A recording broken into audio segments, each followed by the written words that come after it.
Hello again and welcome to lecture number 4 of Cricket South Africa's Level 1 umpiring course, brought to you by Western Province Cricket Umpires Association. My name is Tom Mokorosi, and as usual, my co-presenter for this evening is Abdullah Steenkamp. Today we're going to take you through only 4 laws. Laws 19, 20, 21, and 22. It sounds like very little, but they are actually the meatiest laws in the law book. So we will probably present up until an hour and 45 minutes into today's lecture. Please stay with us because there will be quiz questions along the way. As usual, I would like you to type into the chat box as and when the quiz questions are asked, and we will go through the answers to the quiz question after the presentations. So let's get straight into the content, starting with Law 19, boundaries. The first thing that we need to do as umpires, along with the captains at the toss, the umpires shall determine the boundary of the field of play, which shall be fixed for the duration of the match. You cannot increase, decrease, or change in any way the size of the boundaries during a match. Law tells us that the boundary shall be determined such that no part of any sight screen will at any stage of the match be within the field of play. I have been to a few fields over the years where the sight screen forms part of the boundary.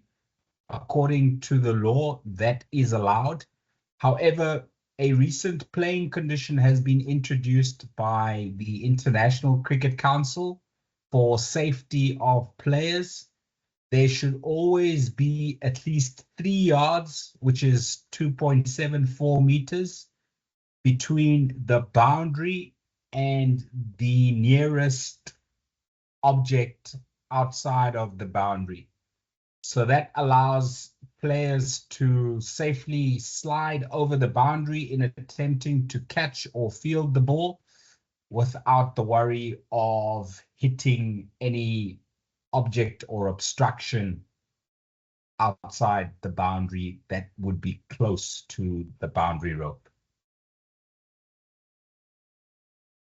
Wherever practical, the boundary shall be marked by means of a continuous white line or an object in contact with the ground that is also a continuous line, ideally. Quite often, we see ropes being used as boundary markers. That helps as well for the umpires to easily see when the ball hits the rope, and that would be a boundary fall. If the boundary is marked by a white line, the edge of the line nearest to the pitch shall be the boundary, and we shall have a graphic displaying all of this in later slides. An object such as a flag, post, or board used merely to highlight the position of a line marked on the ground must be placed beyond the boundary, and it is not itself to be regarded as being the boundary. Again, we will see this depicted in a graphic in a slide to come. So here is the start of the graphic. If the rope or the line is thick, then the inside edge of that line is the boundary. So as soon as the ball touches any part of the line or the rope, then a boundary is scored. In England and Australia, they often used to have picket fences back in the day, which formed part of the boundary. and the inside edge of that picket fence would be the boundary. There we have a rope that's most commonly used around the world, defining the boundary. Again, the inside edge of that rope is the boundary. Law tells us that where there are posts and flags, those are merely to indicate where the boundary is and are not actually the boundary itself. If you do have a white line where those flags and posts are demarcating where the line is, the boundary still remains the inside edge of the white line. If the boundary is marked by means of an object that it is in contact with the ground, the boundary will be the edge of the grounded part of that object, which is nearest the pitch. So not very safe, but I've seen at grounds where there are stones used to mark the boundary, and the inside edge of those stones are the boundary. Where there is no white line or object providing continuous markings, such as a rope, then objects such as flags, posts, or boards may be used to mark specific points on the boundary.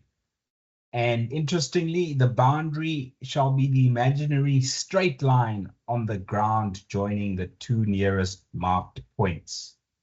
I've also seen where cones that coaches use in their warm-ups, if there is perhaps a gap in the rope, they will put their cones spaced out a meter or two apart.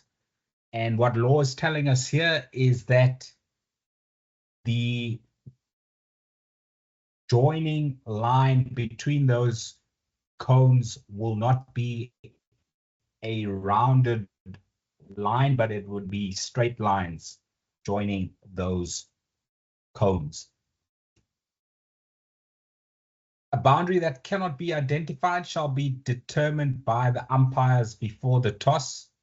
So if you get to a field and there is no boundary whatsoever or anything to mark a boundary, you need to discuss with the captains how you are going to play it and what you are going to use. Maybe the grass is short until a certain point on the field, and then it is not cut further away. So where that short cut of the outfield ends, that maybe will be the boundary that you use for that particular day. Not ideal, but you need to make it work. Now, an obstacle within the field of play shall not be regarded as a boundary unless so determined by the umpires before the toss. We have a video that shows a tree inside the boundary of Pietermaritzburg Oval in South Africa.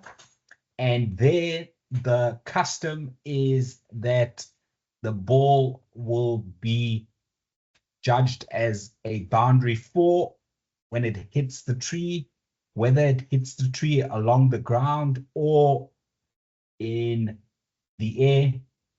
Even if it hits the highest part of the tree, and the ball would have definitely gone over the boundary if it hadn't hit any part of that tree that high up. Unfortunately, the custom for that particular field is that if the ball hits the tree, any part of the tree, whether along the ground or in the air, that will be a boundary 4. And please, when you get to a field, don't make up your own law or playing condition as to what boundary should be counted and or not. There is obviously a custom at that particular field that has been used for many years. And so you just need to ask the home captain or the ground authority and confirm to both captains at the toss what the boundary custom is when the ball hits a certain object inside the field of play. A person or animal coming onto the field of play while the ball is in play shall not be regarded as a boundary unless the umpires determine the time that contact between the ball and such unauthorized person or animal is made, then the ball would have gone to the boundary. So each separate occurrence is treated uniquely, and it is a judgment to be made between the two umpires, and the bowler's end umpire, if he or she is sure that the ball would have made it to the boundary if it was not for the contact with the animal or the unauthorized person, then that umpire can signal boundary 4 or boundary 6, whatever the case he or she feels might have been. So let's have a look at a boundary that was struck at Pietermaritzburg Oval. This was back in 2022. The home side, the Inland Tuskers from Pietermaritzburg, were fielding, and they were playing against a South Africa under-19 side in a T20 match when this happened. It's a single that was brilliantly timed. There we go. Let's go, Miles. Oh.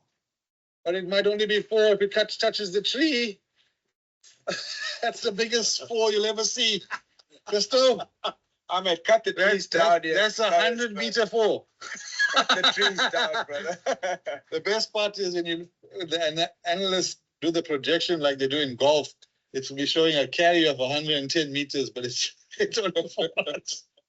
The biggest 4 I've seen. I mean, Post really is coming and he's. Well, that brings me back to my point. You know what he's about. You saw it yesterday. You know that. So there we have it. And I'm pausing it here where you can see that the tree is about 2 or 3 meters inside the field of play. The boundary rope goes behind the tree trunk.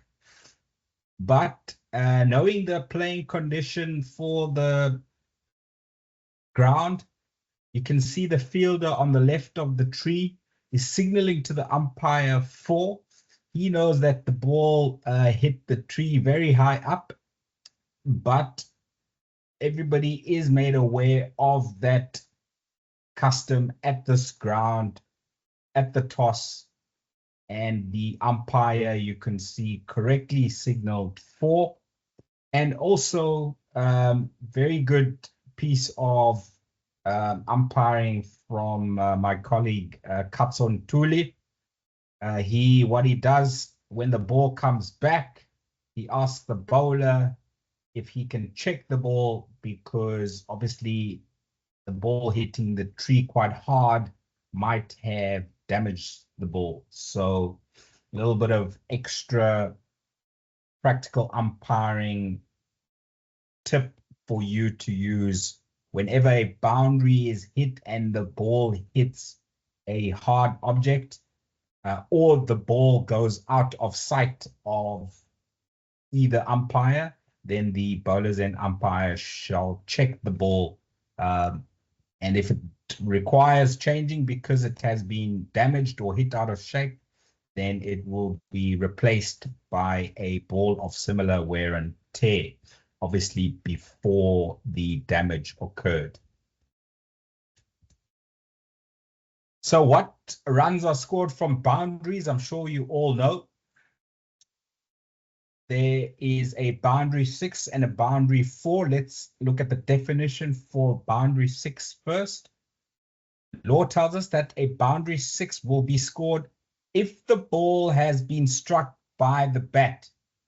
That is a very important point, and one you will need to remember when answering quiz question 19.1. So if the ball has been struck by the bat and is first grounded beyond the boundary without having been in contact with the ground within the field of play, it will be a boundary 6, and this shall apply even if the ball has previously touched a fielder. So if a fielder attempts to catch a ball right on the boundary inside, but it bursts through his or her hands and goes over the rope for a boundary, that will be a boundary 6. Let's have a look at the definition of a boundary 4. Law tells us that a boundary 4 will be scored when a ball that is grounded beyond the boundary, whether struck by the bat or not, was first grounded within the boundary, or it is a boundary that has not been struck by the bat. So that brings me to the first quiz question of the evening. Please type into the chat box 19.1. And I need you to tell me the signals that the bowlers and umpire will make for this particular scenario. So the scenario goes as follows. A fast bowler bowls a short-pitched delivery, also known as a bouncer. The striker attempts a hook shot, but misses the ball with his bat and gloves. The ball ricochets off the top of the striker's helmet and goes over the boundary and lands in the grandstand without bouncing inside the field of play. So let me repeat that scenario. Bowler bowls a bouncer.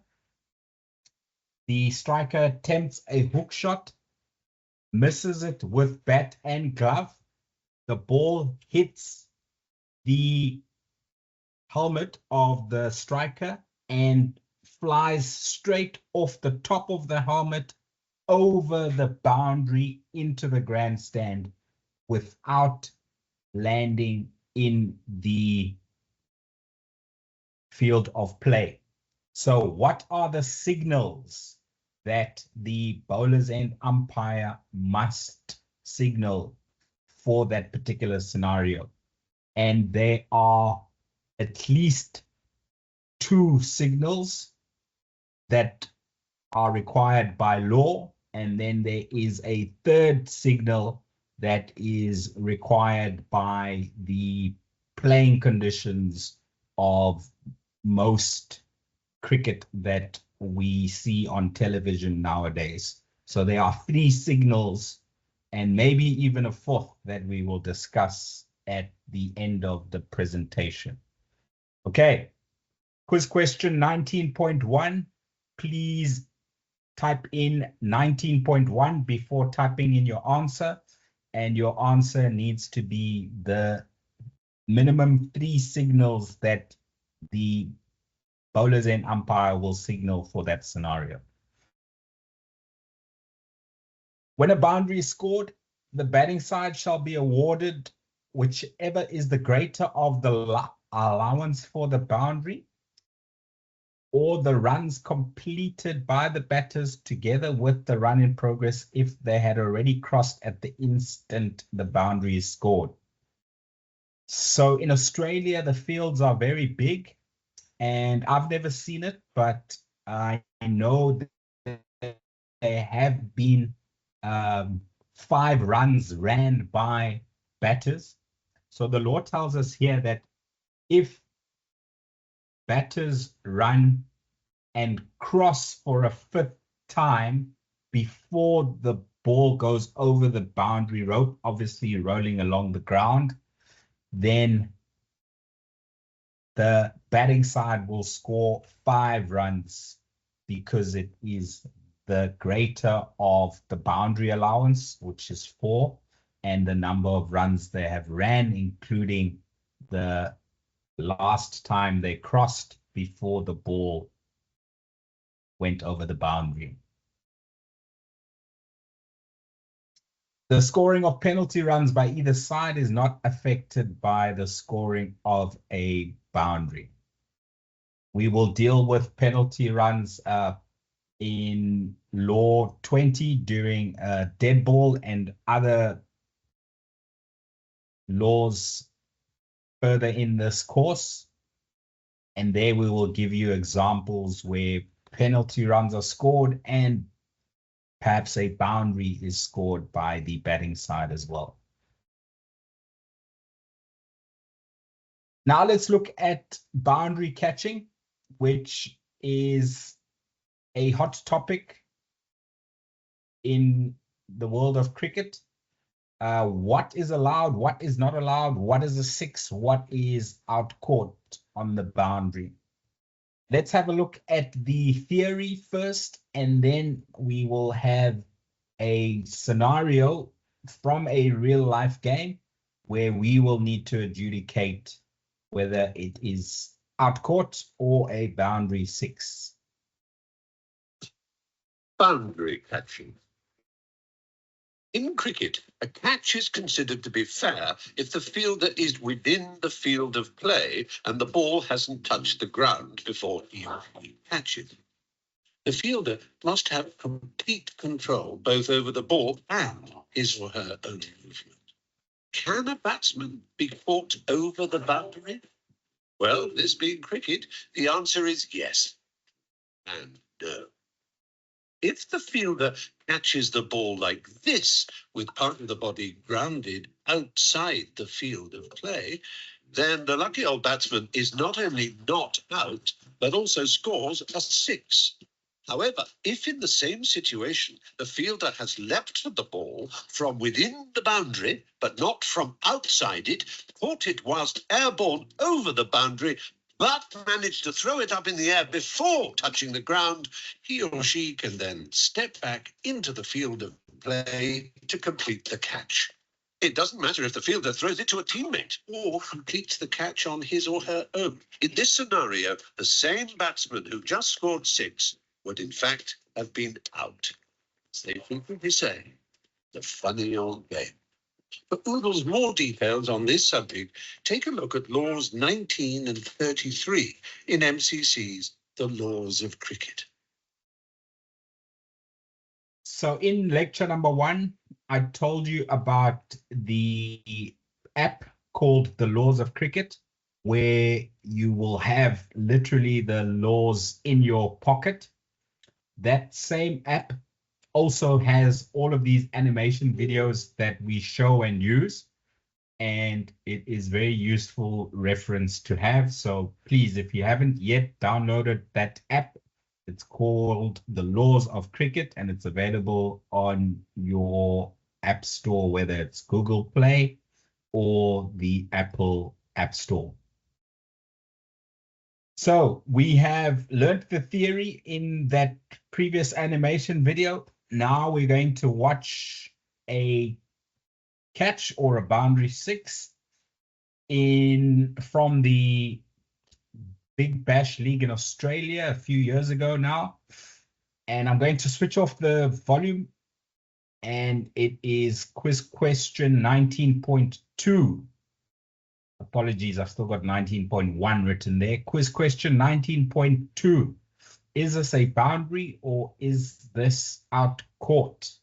Obviously, the ball has been hit by the bat, and this is the fielder fielding the ball. So let's have a watch, and you need to type in the answer in the chat box.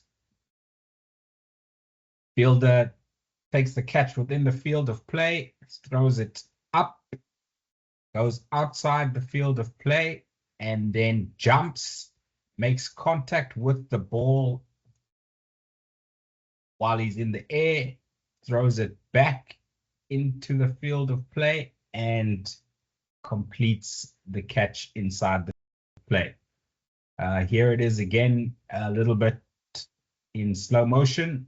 And what's important to note here is that his feet are not touching the ground when he makes a second touch of the ball.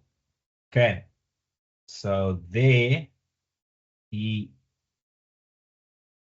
when he touched the ball, he was not in contact with the ground. So please type into the chat box 19.2 boundary 6 or 19.2 out court, and we will go through the answers at the end of the presentation.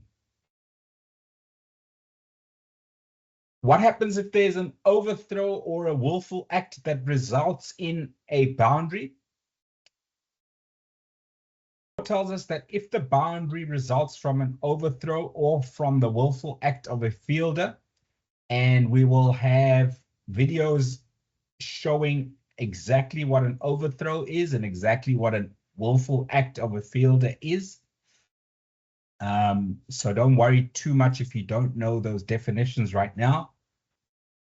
What's important to know is that the runs scored shall be any runs for penalties awarded to either side. Those will always stand. And the allowance for the boundary, whether it's a boundary 4 or a boundary 6. And the runs completed by the batters will always be added to the boundary allowance, as well as the run in progress if the batters had already crossed at the instant of the throw or of the instant of the willful act. So let's watch a video of probably the most famous overthrows in the history of cricket. And straight afterwards, we will watch a video involving a willful act that resulted in a boundary. Hello and welcome to the Cricket Digest channel. World Cup final match saw one of the most thrilling finish ever witnessed in an ODI match. However, an overthrow in the 50th over of England innings has sparked the debate. A throw from Martin Guptill deflected after hitting Ben Stokes, who was diving to save his wicket, and the ball crossed the boundary line. Many people were confused about how an overthrow is valid after the ball touches the batsman. Point to be considered here is everyone in the field, including the batsman and the umpires, are considered as part of the play, and the fielding side has to take this into consideration. Hence, the ball getting deflected from either a batsman or an umpire will not be called a dead ball. However, if a batsman makes deliberate contact with the ball, or if he deliberately comes in the way of a throw, then the ball will be immediately called dead and the batsman will be given out, obstructing the field. But in the case of Ben Stokes, he had come in the way of throw, but he did not do it deliberately. He was running hard to save his wicket and he did not make deliberate contact with the ball either. It looks unfair to the fielding side in this case, but one should also take into consideration that catching after the ball hits either an umpire or a batsman is valid. Hence, allowing overthrow was well within the laws of the game. But there was a mistake committed by the umpires in this incident. They awarded 6 runs, whereas only 5 runs should have been awarded. According to Cricket Law 19.8, if the boundary results from an overthrow or from the willful act of a fielder, then the runs scored shall be allowance for the boundary, which is 4 runs in this case, and the runs completed by the batsman plus the run in progress if the batsman had already crossed at the instant of the throw. Ben Stokes and Adil Rashid had completed the first run, but they had not crossed for the second run at the instant of the throw. Hence, only 1 run should have been awarded for running, and in total, 5 runs should have been awarded. Law further states that if the batsman had not crossed at the instant of the throw, then they should be sent to the end they have left. Meaning, in this case, Adil Rashid should have been sent to the striker's end, and Ben Stokes should have been sent to the non-striking end for next delivery. If this law was applied properly, then the New Zealand team would have had a good chance to win the World Cup. Do you feel any different? Do let us know in the comment section. Right, so there we have a overthrow that resulted in a boundary. What about a willful act that results in a boundary? Firstly, what is a willful act and what is the treatment according to law as to how to handle a willful act resulting in a boundary. Let's watch another video, and apologies for the quality of this one. It is a very old video. I think this was early 2000s. South Africa against India. Started at 15:39.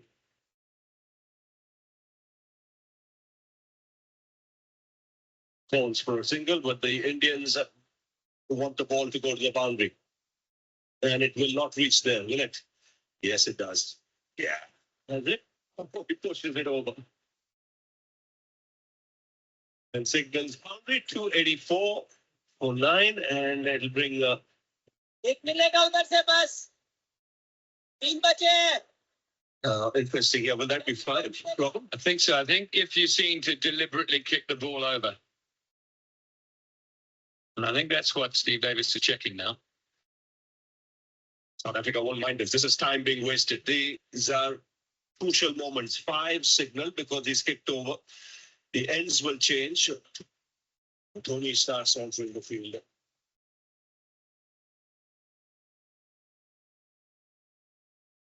Okay, so quick summary of what happened in this particular incident. South Africa, as you can see, were 289 for 9. Hashim Amla probably batting number 3 on that particular day, was batting with Morne Morkel, who was batting number 11, and I think they were batting to try and save the test match.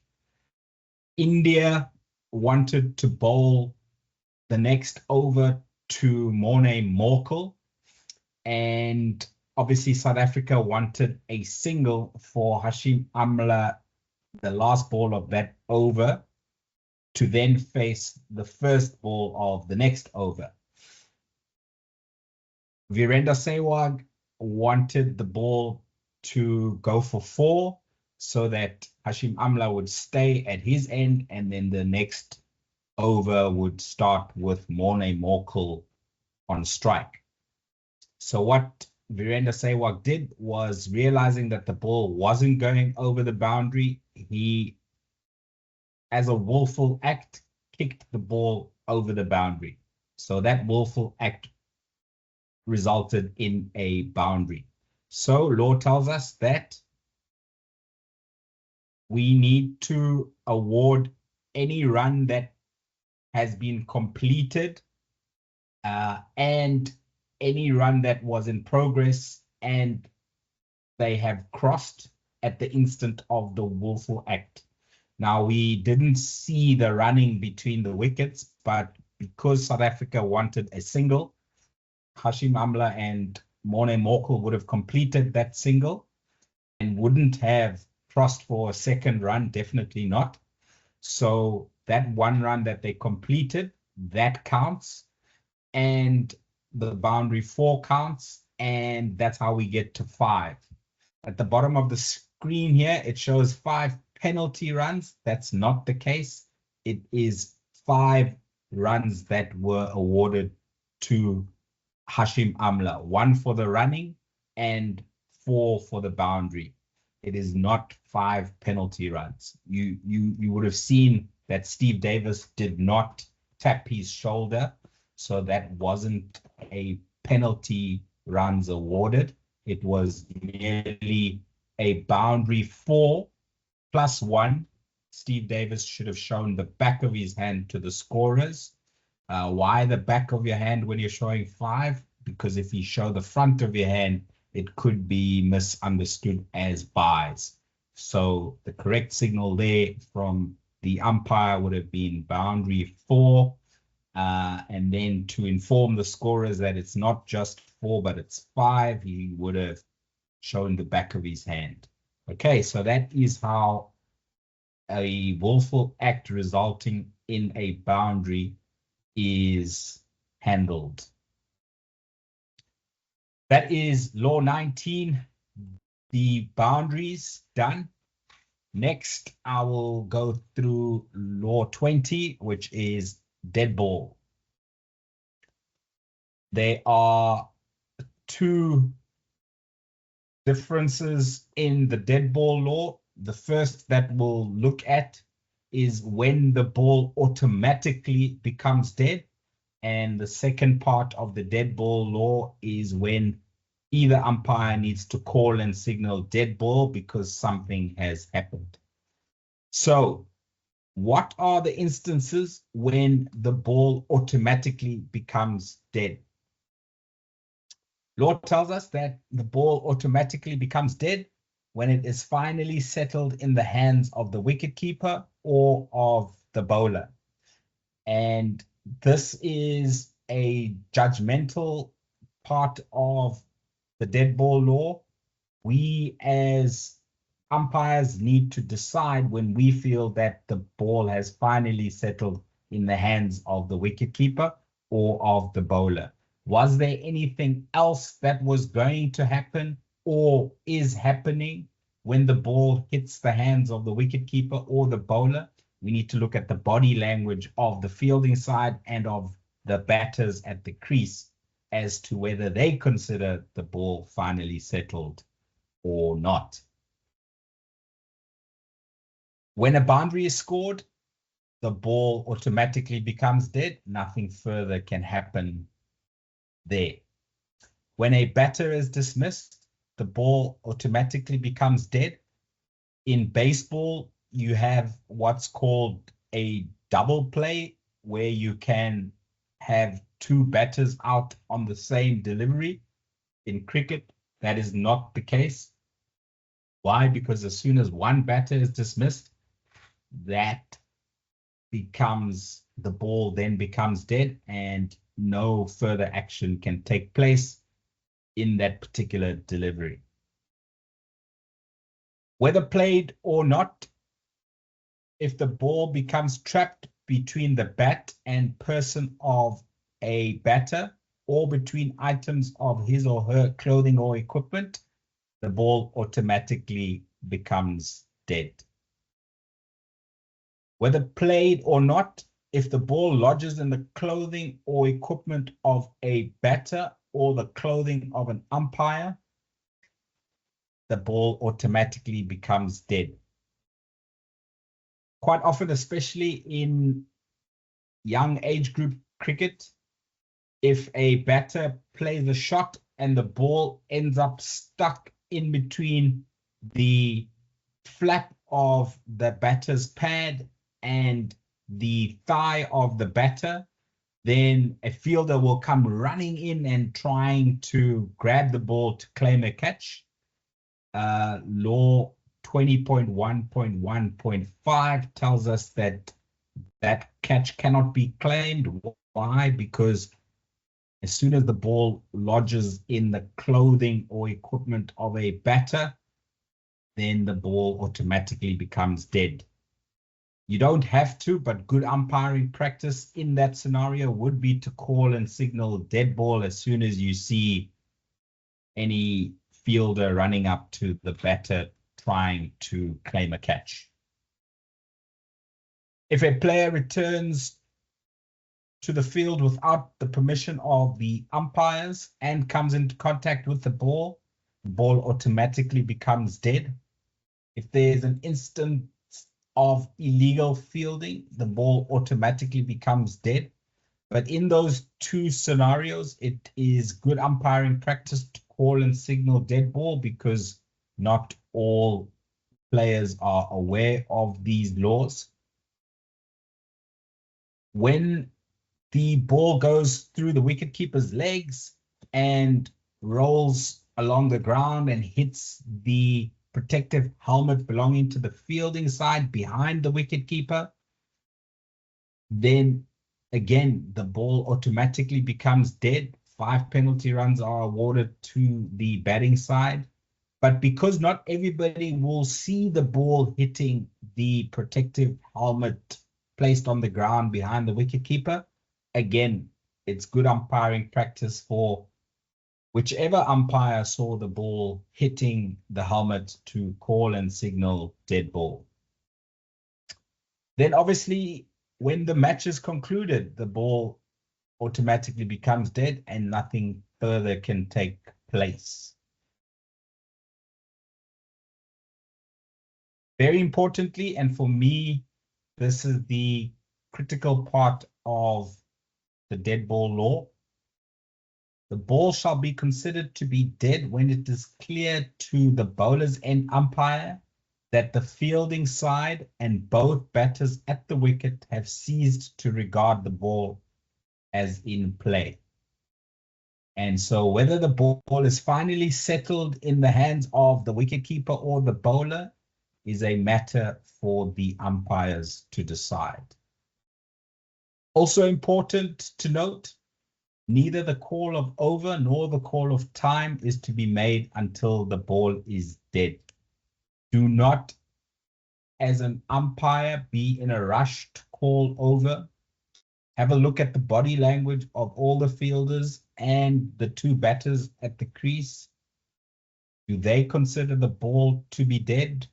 Once you are happy that all 13 of those players consider the ball to be dead, then you can call over if it was the last ball of the over, and you can call time if it is the end of a session.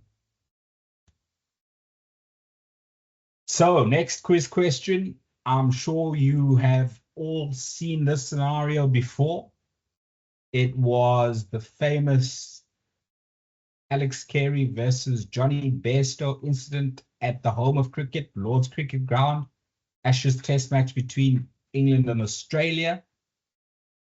In this scenario, you need to tell me if Johnny Bairstow is out run out, or is he out stumped, or was the ball finally settled in Alex Carey's hands? So then was the ball automatically dead before Alex Carey put Johnny Bairstow's wickets down? I'm going to play the video, and after the video, please type into the chat box 20.1 dead ball, 20.1 run out, or 20.1 stump. Same old Aussies, always cheating. There were ugly scenes at the home of cricket as Australians left the field at lunch on the final day. The normally genteel long room reached boiling point as the members vented their disgust.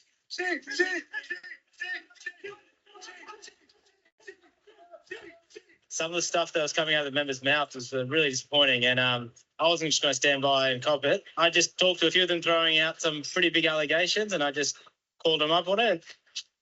This was the incident that sparked the fire. Oh, now this is going to be interesting. Before the ball had been deemed dead by the umpire, quick-thinking keeper Alex Carey caught his English counterpart, Johnny Bairstow, napping. The stumping was certainly within the rules of the game, but whether it was within its spirit is now at the centre of furious debate.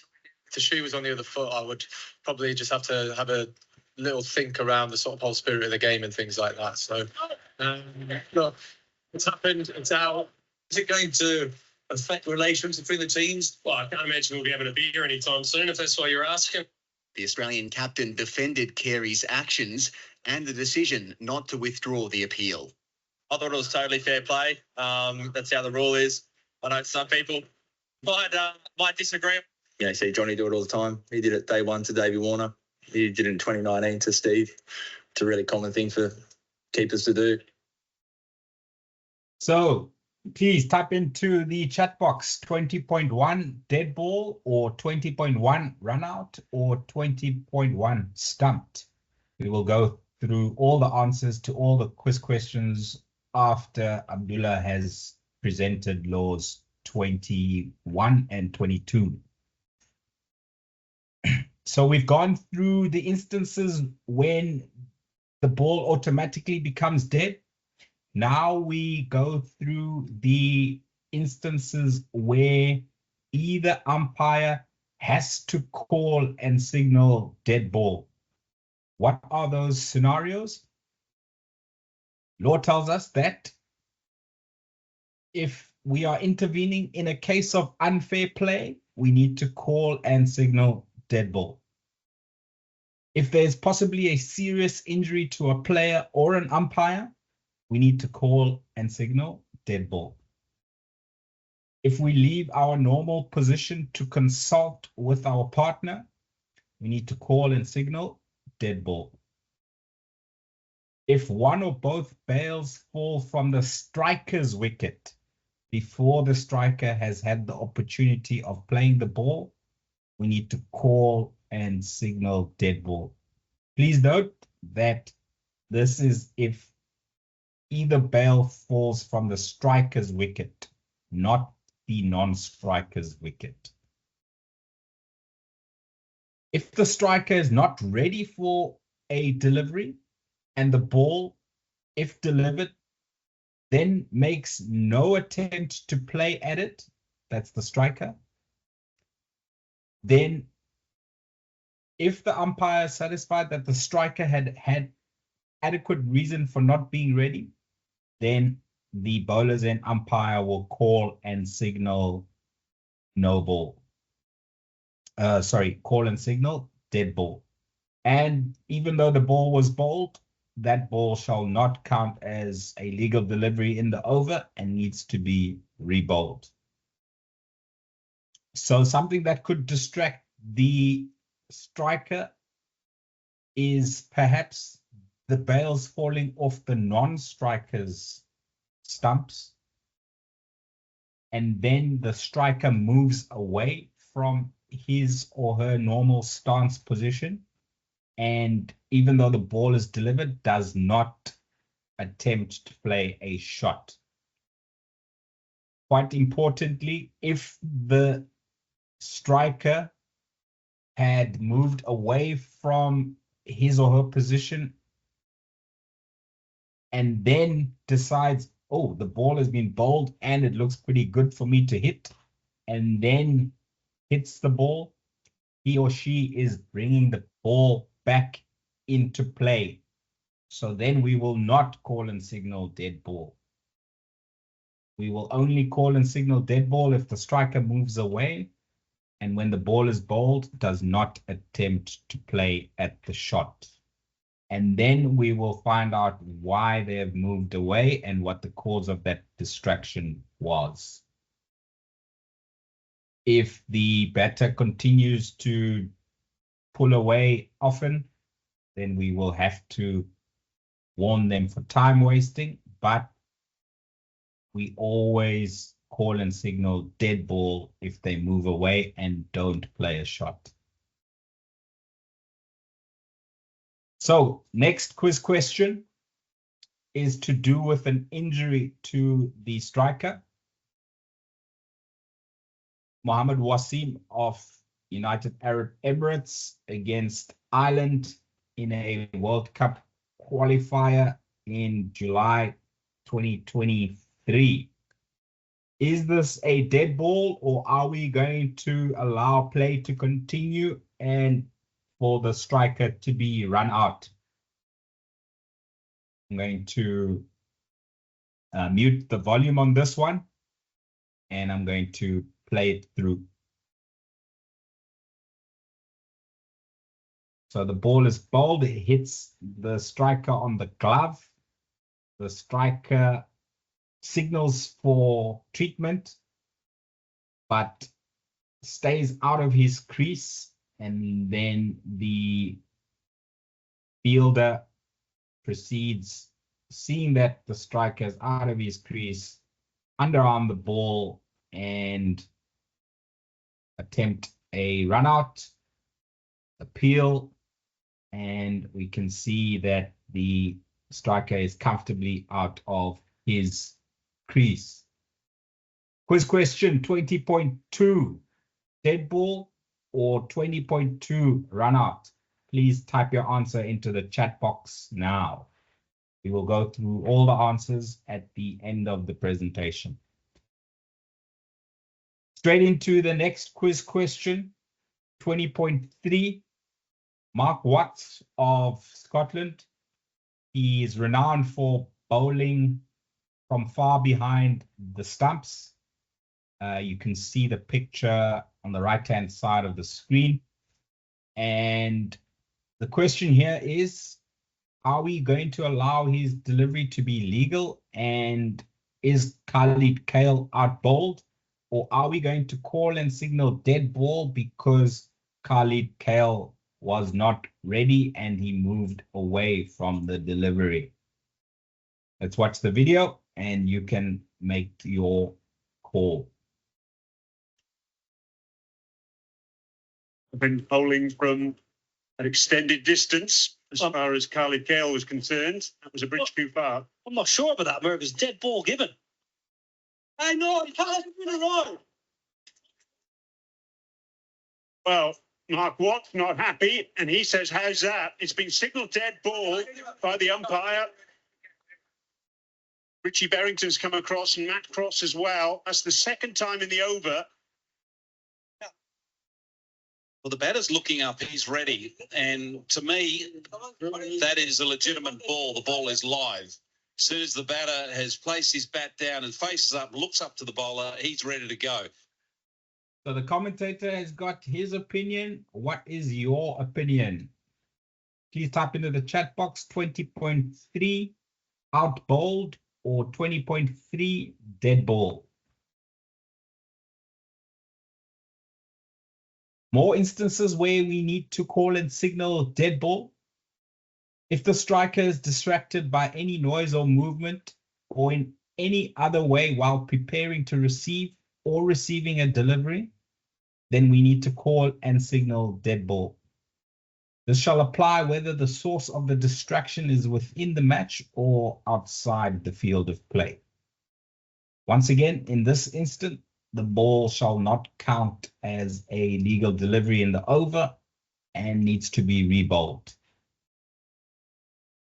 If there's a deliberate attempt to distract the striker, or if there is deliberate distraction, deception, or obstruction of either batter, then either umpire shall call and signal dead ball, and there will be 5 penalty runs awarded to the batting side, and the ball shall not count as one legal delivery in the over and needs to be rebowled.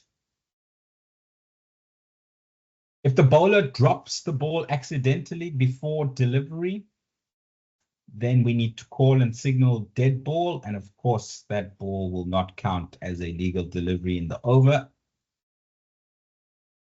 If the bowler throws the ball towards the striker's end before entering his or her delivery stride, we need to call and signal dead ball.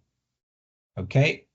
If the bowler throws the ball when or after having entered his or her delivery stride, we will learn from Abdullah later this evening that that would be a no ball.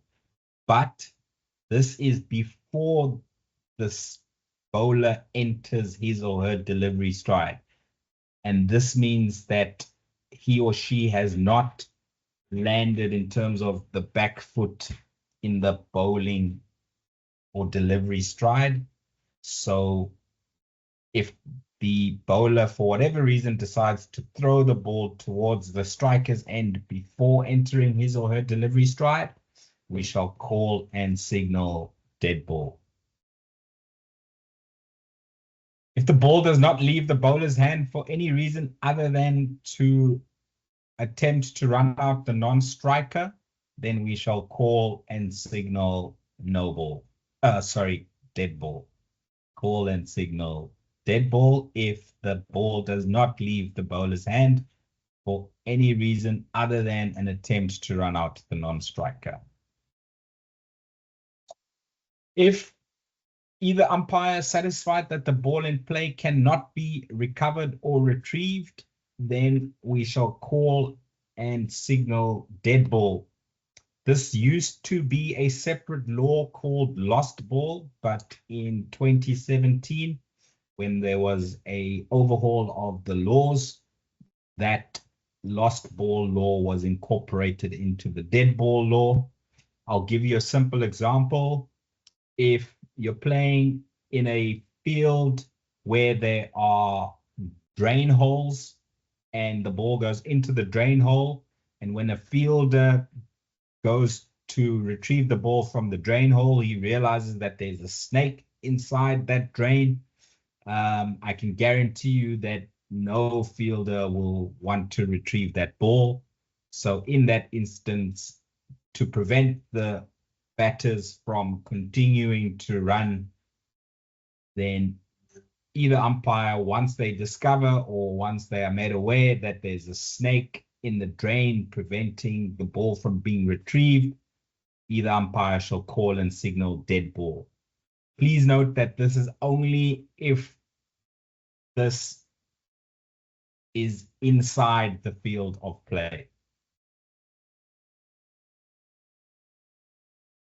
If either umpire considers that either side has been disadvantaged by an unauthorized person, animal, or other object within the field of play coming into contact with the ball, then either umpire shall call and signal dead ball. Remember, I mentioned in the boundaries law that if the ball is hit hard towards the boundary and maybe a dog comes into the field of play and the ball hits the dog, say 1 meter from the boundary, and if it wasn't for that dog being there, then the ball would have gone over the boundary for 4 runs, then the bowlers and umpire can confidently signal boundary 4. But let's say that dog was well within the field of play, say maybe 15 meters away from the bat. So when the ball is struck, we don't know as umpires, or we can't be sure if the ball would have gone for 4 if it had not hit the dog. So clearly, one of the sides has been disadvantaged by the ball hitting the dog. So in that scenario, because we are not sure that the ball would have gone to the boundary, we call and signal dead ball.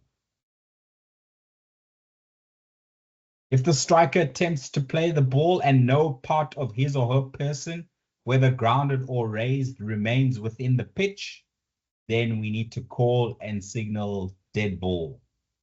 Okay, so batters used to be allowed to go off the pitch to go and hit a ball that is really very wide or is bouncing numerous times off the pitch.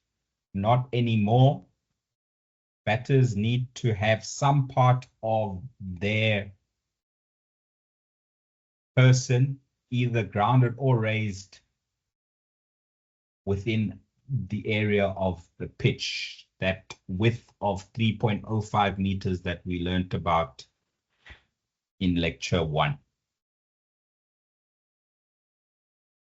There are other areas in the law book outside of law 20 dead ball where the law book requires us to call and signal dead ball. So we need to be aware of those, and we will get to them in subsequent laws. There again, obviously, as required by law, we would call and signal dead ball. So that is my lot for this evening. For now, I will get back to you after Abdullah has presented law 21 and 22 with all the answers to the quiz questions. That's my hour done, Abdullah. Let's see how long you take to get through your laws. Over to you.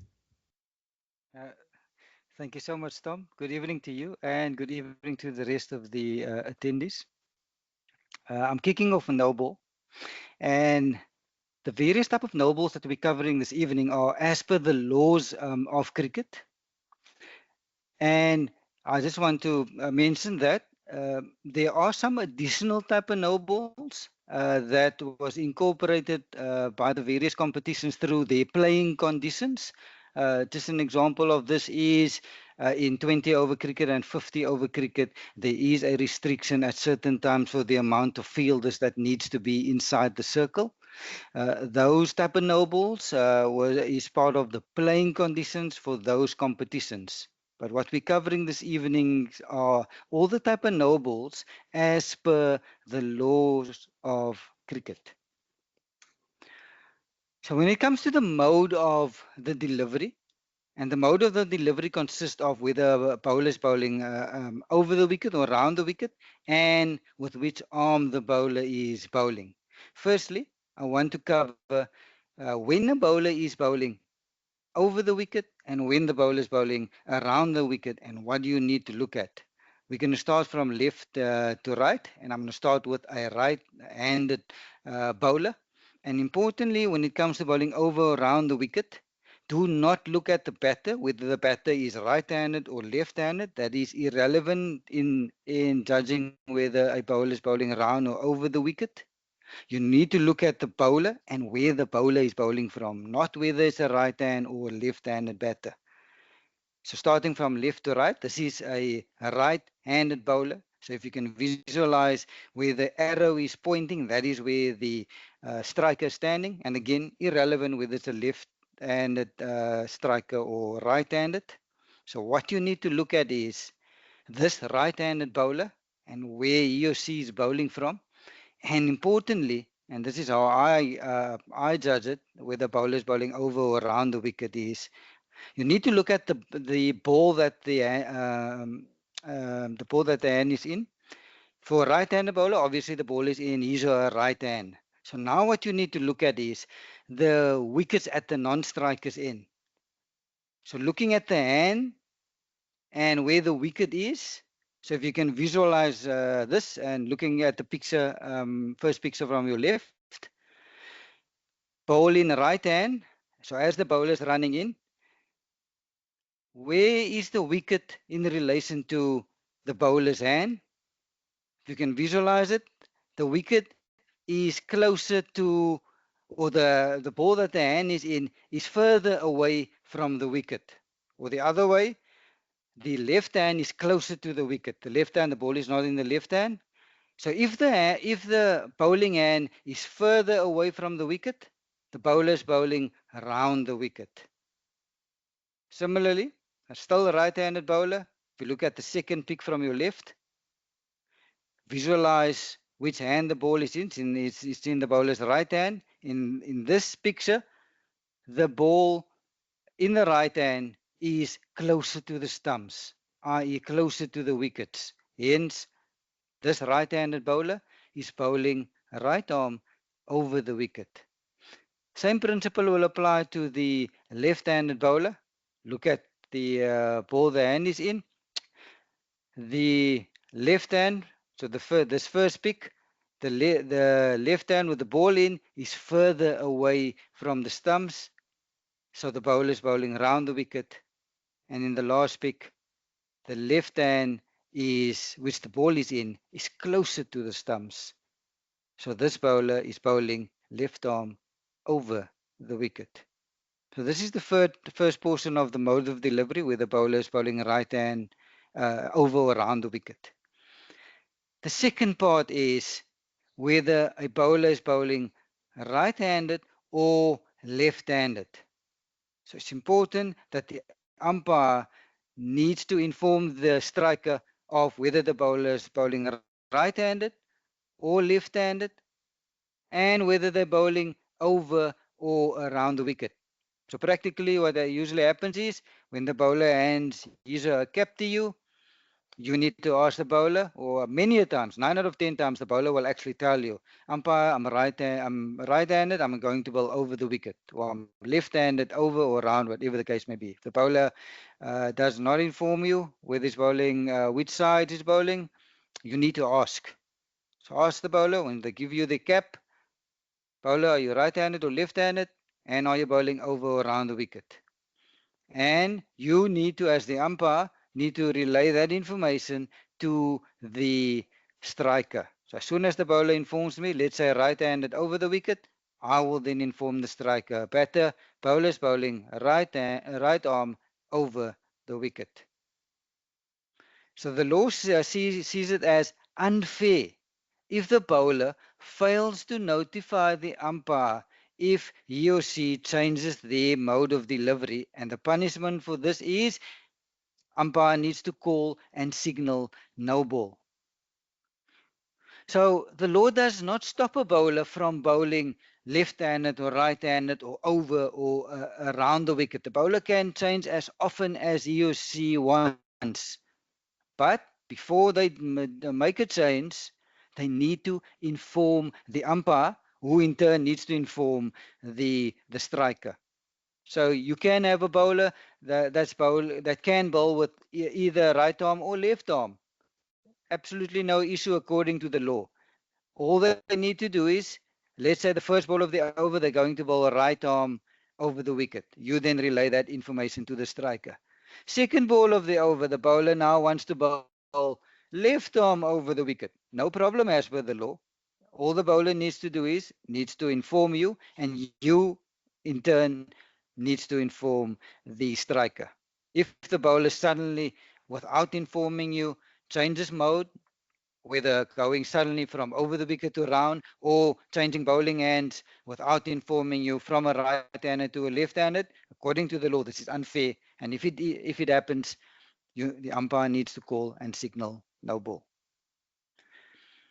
Underarm bowling, not permitted according to the laws of cricket. There are some formats of cricket that allows for underarm bowling, but those are agreed before the match. But underarm bowling not permitted.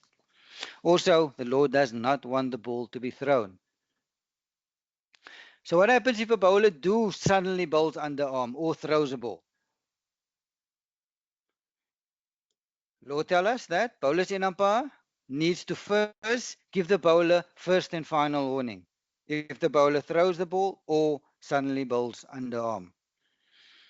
This first and final warning to apply throughout the innings. If it happens in the first innings, throughout that first innings, this first and final will apply. If the side gets missed and later on they do start the second innings, the bowler will then start with a clean slate. You need to then inform everyone that you've given the bowler first and final for either underarm or throwing the ball. So when I'm informing everyone, you inform the bowler, fielding captain, batters also needs to be informed, and your colleague as well. So what happens in the same innings? And let's use the first innings as an example. You've given the bowler first and final for throwing.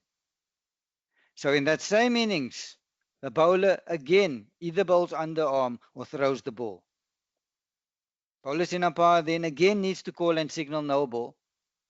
Additionally, needs to direct the captain or ask the captain of the fielding side to suspend this bowler. This bowler is not allowed to bowl for the rest of the first innings. If it happens mid-over, the over then needs to be completed by another bowler, and this bowler should not have bowled the previous over, nor is the bowler allowed to bowl the next over. You need to again inform everyone of what just happened. And then you also need to report this bowler to the governing body of cricket for that particular competition. What happens if a bowler throws towards the striker's end before getting into their delivery stride? So just visualize as the bowler is running in, let's say the bowler takes 2 or 3 steps and suddenly throws the ball towards the striker's end. What do? The law tells us that you need to call and signal dead ball. Previously, it was something else, but since October 2022, you now need to call and signal dead ball if the bowler throws the ball towards the striker's end before the bowler gets into his or her delivery stride. So when does the bowler enters their delivery stride? When that back foot lands.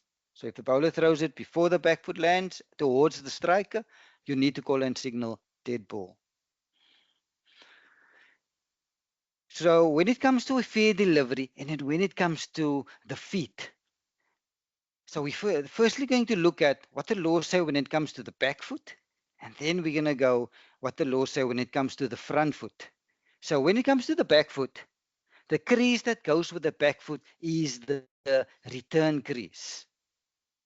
So what does the law say when it comes to the back foot and the return crease? The ball must land within and should not be touching the return crease. When it comes to the front foot, Here, the popping crease is the important crease. And here the law tells us front foot must land with some part of the foot, whether grounded or raised, behind the back edge of the popping crease. Also, that front foot needs to be on the same side of the imaginary line joining the two middle stumps. There's a picture later on in the slides that will illustrate how bullet point number 1 is applied. But bullet point number 2, when it comes to the front foot must land with some part of the foot whether grounded or raised behind the popping crease. Then the law goes further. Bowlers in umpire not satisfied that these conditions has been met, needs to call and signal no ball. So we're going in the next few slides, there are a few pictures that are going to show us how to apply this law. But for now, back foot, and which crease goes with the back foot? The return crease, and that back foot must land within and not touching the return crease. Front foot, the popping crease goes with the front foot, and some part of the foot needs to be whether grounded or raised, needs to be behind the back edge of the popping crease. Let's look at a few pictures. This is a right-hand bowler bowling over the wicket. Let's start with the front foot.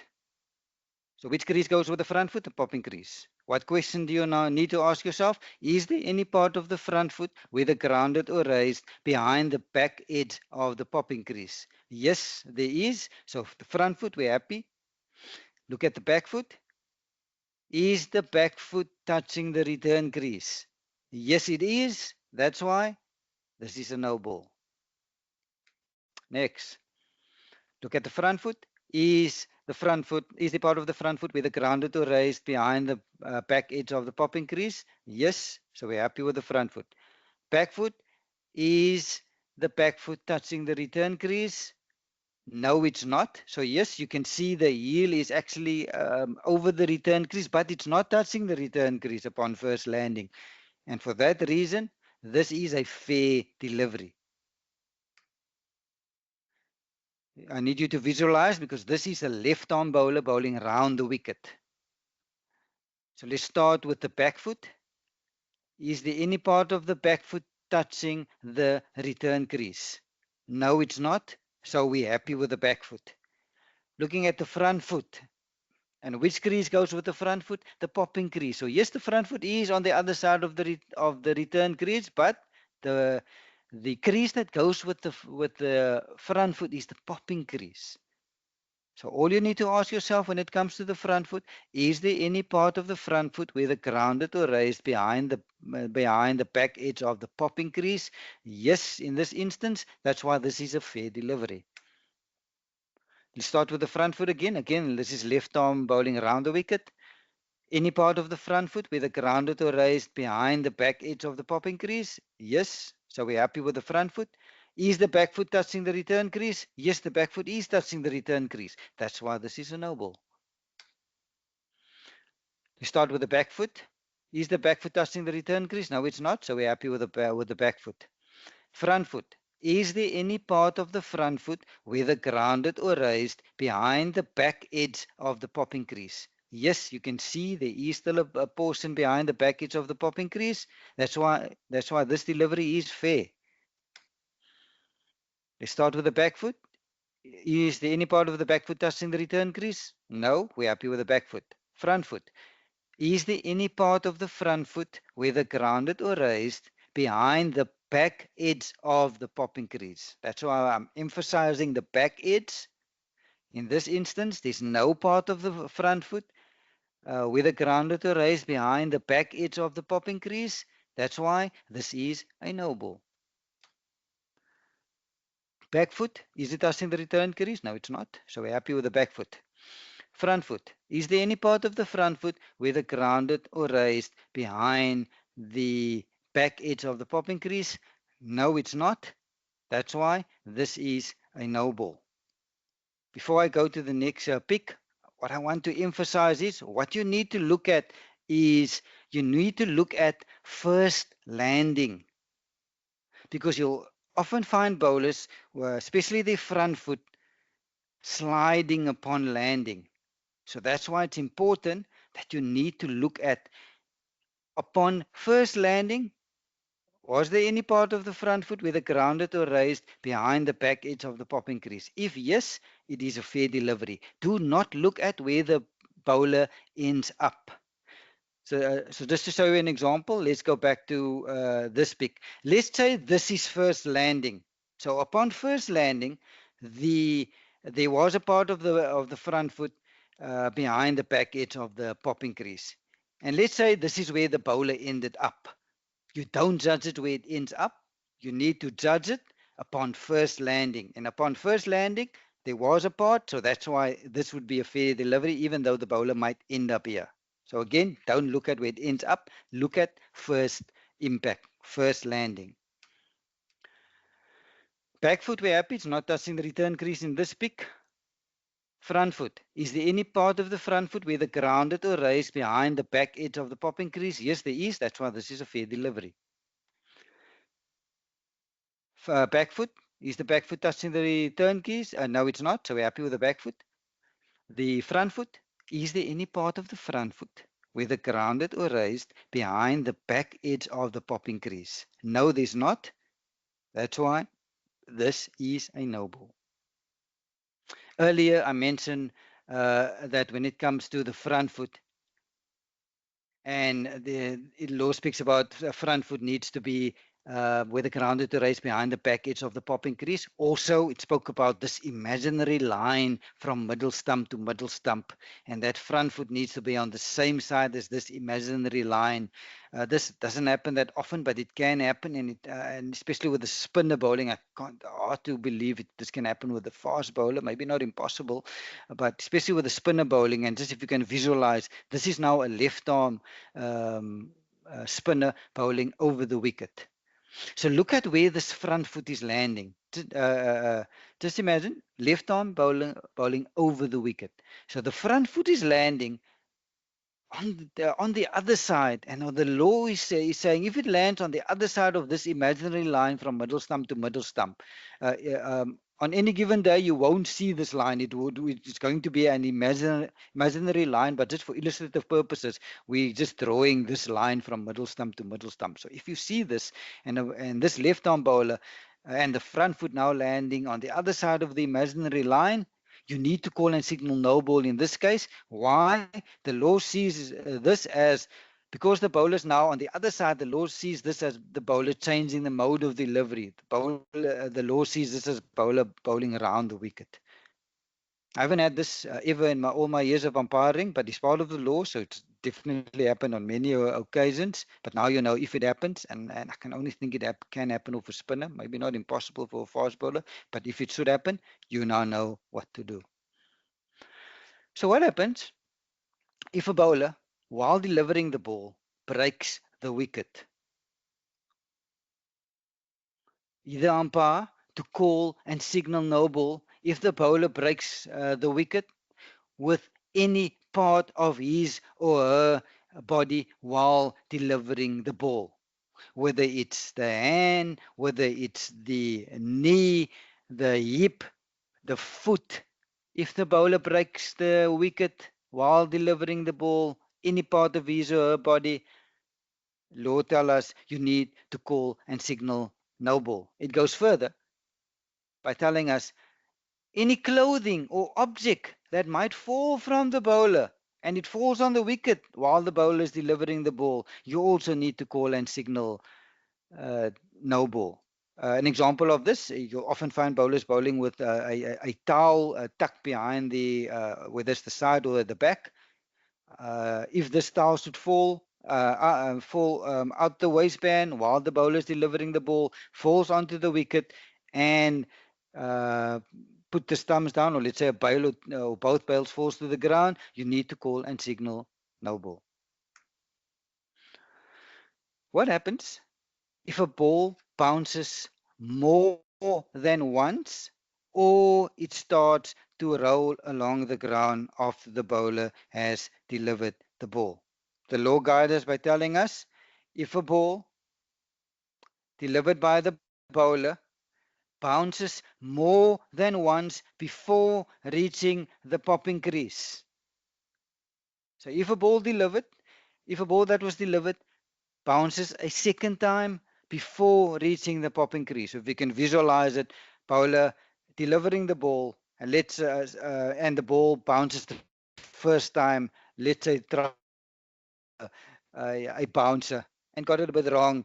Bouncer then lands almost on his or her feet, and then bounces once, and then bounced a second time before reaching the popping crease. If the second bounce is before reaching the popping crease, either umpire needs to call and signal no ball. The strikers in umpire is in the best position to call this, because the strikers in umpire will have a side-on view, and the strikers in umpire will be able to judge whether the second bounce was before the popping crease. The law say either umpire can call it, but the strikers in umpire is actually in the best position to call this. So if the second bounce is before the ball reaches the popping crease, umpire needs to call and signal no ball. If the second bounce is after the popping crease, that's a fair delivery. The second bounce needs to be before the popping crease for the delivery to be a no ball. Also, if the ball was delivered and it now suddenly rolls along the ground before reaching the popping crease, what do you then do? You also need to call and signal no ball. You'll often find this in junior cricket, under 11, in under 13 cricket, where many times they'll deliver the ball would bounce more than once, or after delivering the ball, it would start to roll along the ground. According to the law, if this happens, and if it bounces more than once before reaching the popping crease, you need to call and signal no ball. If it rolls along the ground before reaching the popping crease, you need to call and signal no ball. Or if a ball that was delivered pitches wholly or partially off the pitch before reaching the striker's wicket. So in this third bullet point, if you can visualize bowler delivering the ball and it pitches either partially or totally off the pitch before the striker's wicket. Now, not the popping crease, now the striker's wicket. The striker's wicket you'll find in the bowling crease. So if it pitches wholly or partially off before reaching the bowling crease, you need to call and signal no ball.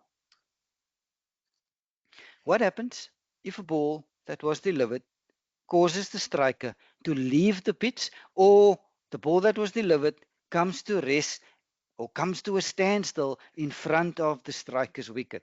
What do? Law tell us.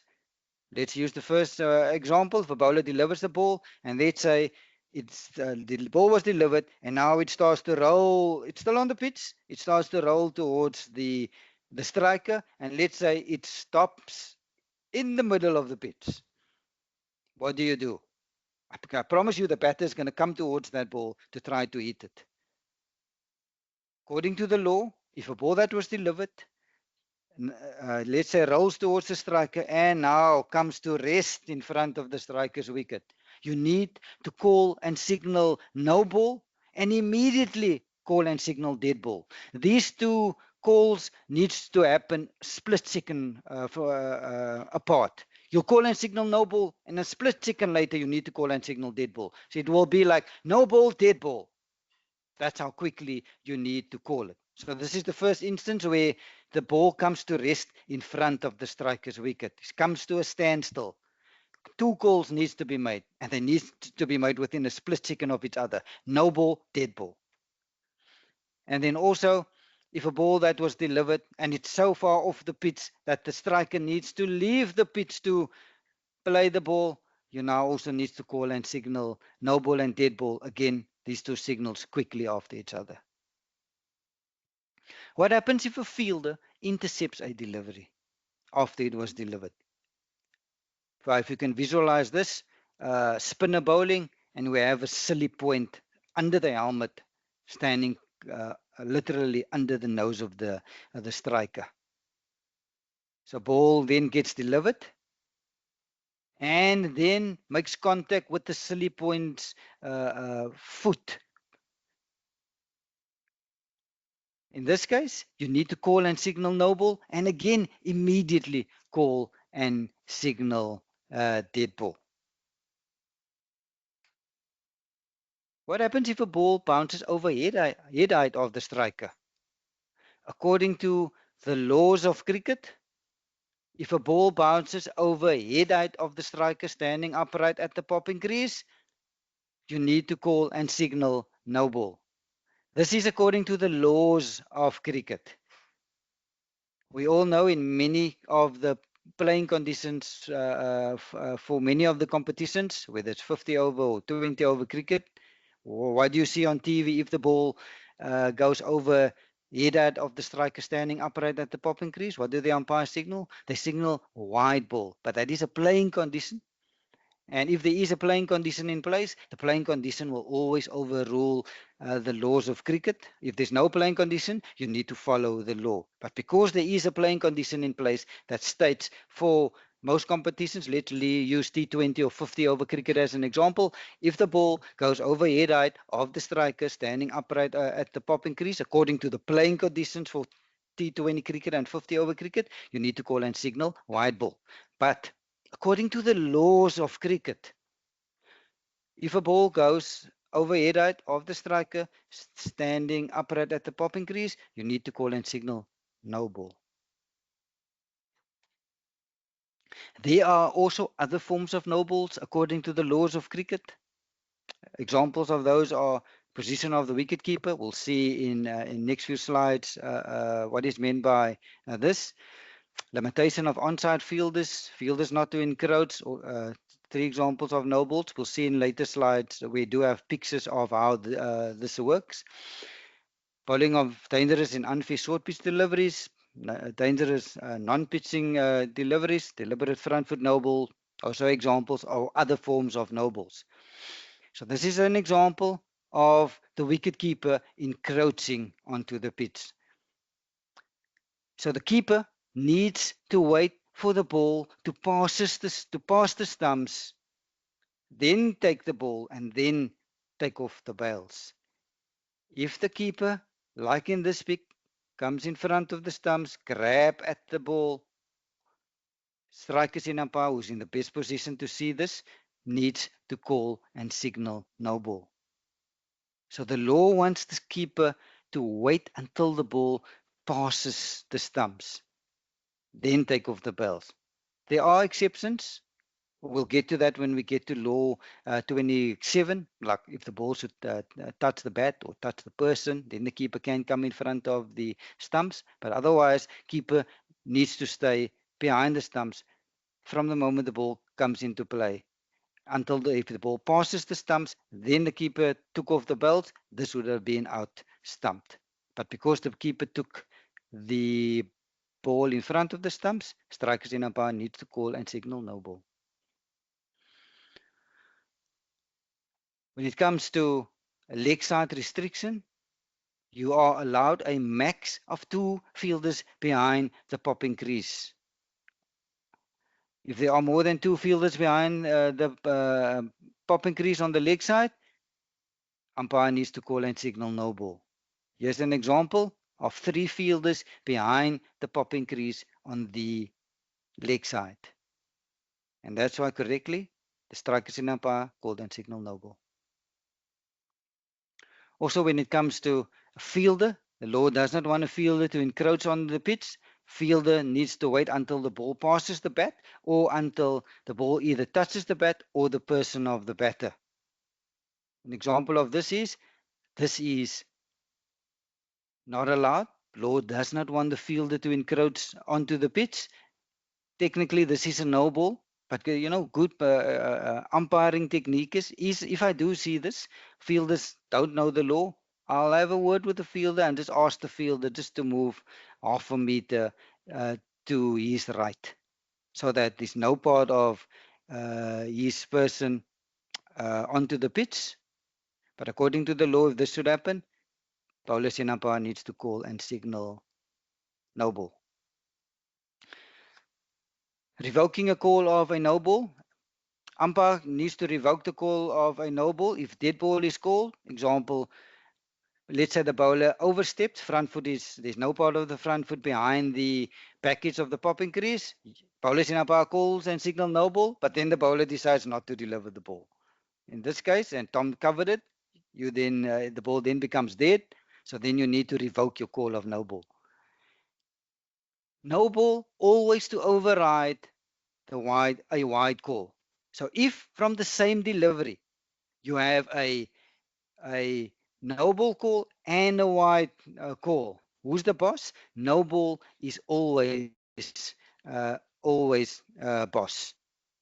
So if, let's say, the striker's ball is bowled down the leg side and the bowler's in umpire calls wide for the ball being bowled down the leg side, but then the striker's in umpire called no ball because there were 3 fielders behind square on the leg side. So now you have a no ball and a wide of the same delivery. So now law tell us no ball is wide. So you're not going to go now give a no ball and a wide. No ball is boss. So the bowlers in umpire will signal no ball to the scorers. As soon as you call no ball, ball does not become dead. Ball is still alive. You called no ball, batter hits the ball into the covers, they start to run. Ball is still alive. Batters can still be dismissed of a no ball, and we'll see later in the slide, bowler, our batters can be dismissed of a no ball. The penalty for a no ball, penalty of 1 run to be awarded. As soon as you call no ball, 1 run penalty to be awarded. Unless the call is revoked, that call shall stand, that 1 run shall stand even if a batter is dismissed. No ball not to count as 1 for the over. And then lastly, how can you be dismissed of a no ball? 3 ways.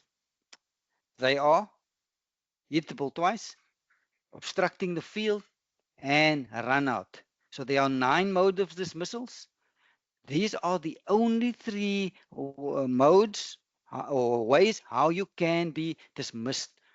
As soon as the umpire calls and signal no ball, these are the only 3 ways that you can be dismissed. Hit the ball twice, obstructing the field, and run out. The last law that I'm covering this evening is the wide ball. And again, the laws focuses on modern cricket, test match cricket as an example. So we're going to cover how to call and signal wide ball when it comes to modern cricket, like test match cricket. Don't get confused with T20 or 50 over cricket, where there are playing conditions that guides us or guides the umpire. You'll see wide lines drawn onto the pitch. Those are playing conditions, and those are used to guide the umpires in consistently calling and signaling wide ball. So what is the interpretation, or how do you judge a wide according to the laws of cricket, and how do you judge a wide in modern cricket? Because if you watch any test match, you will not see those wide guidelines like you do in T20 cricket or 50 over cricket. But now it becomes a judgment call, and the law guides us how to make that judgment call. And the law tells us that if the ball passes wide of the striker standing in a normal batting position, so it guides us.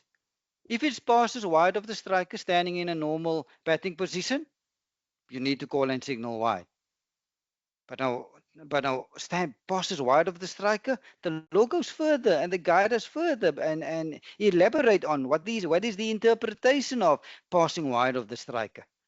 So passing wide of the striker is the ball needs to be within sufficient reach for the striker to be able to hit the ball by the means of a normal cricket shot. So now we know the criteria that we need to take into account when judging a wide in modern cricket, i.e. test cricket. So you need to judge if the ball was delivered and passes wide of the striker. So you need to ask yourself, was the striker able to hit the ball by the means of a normal cricket shot?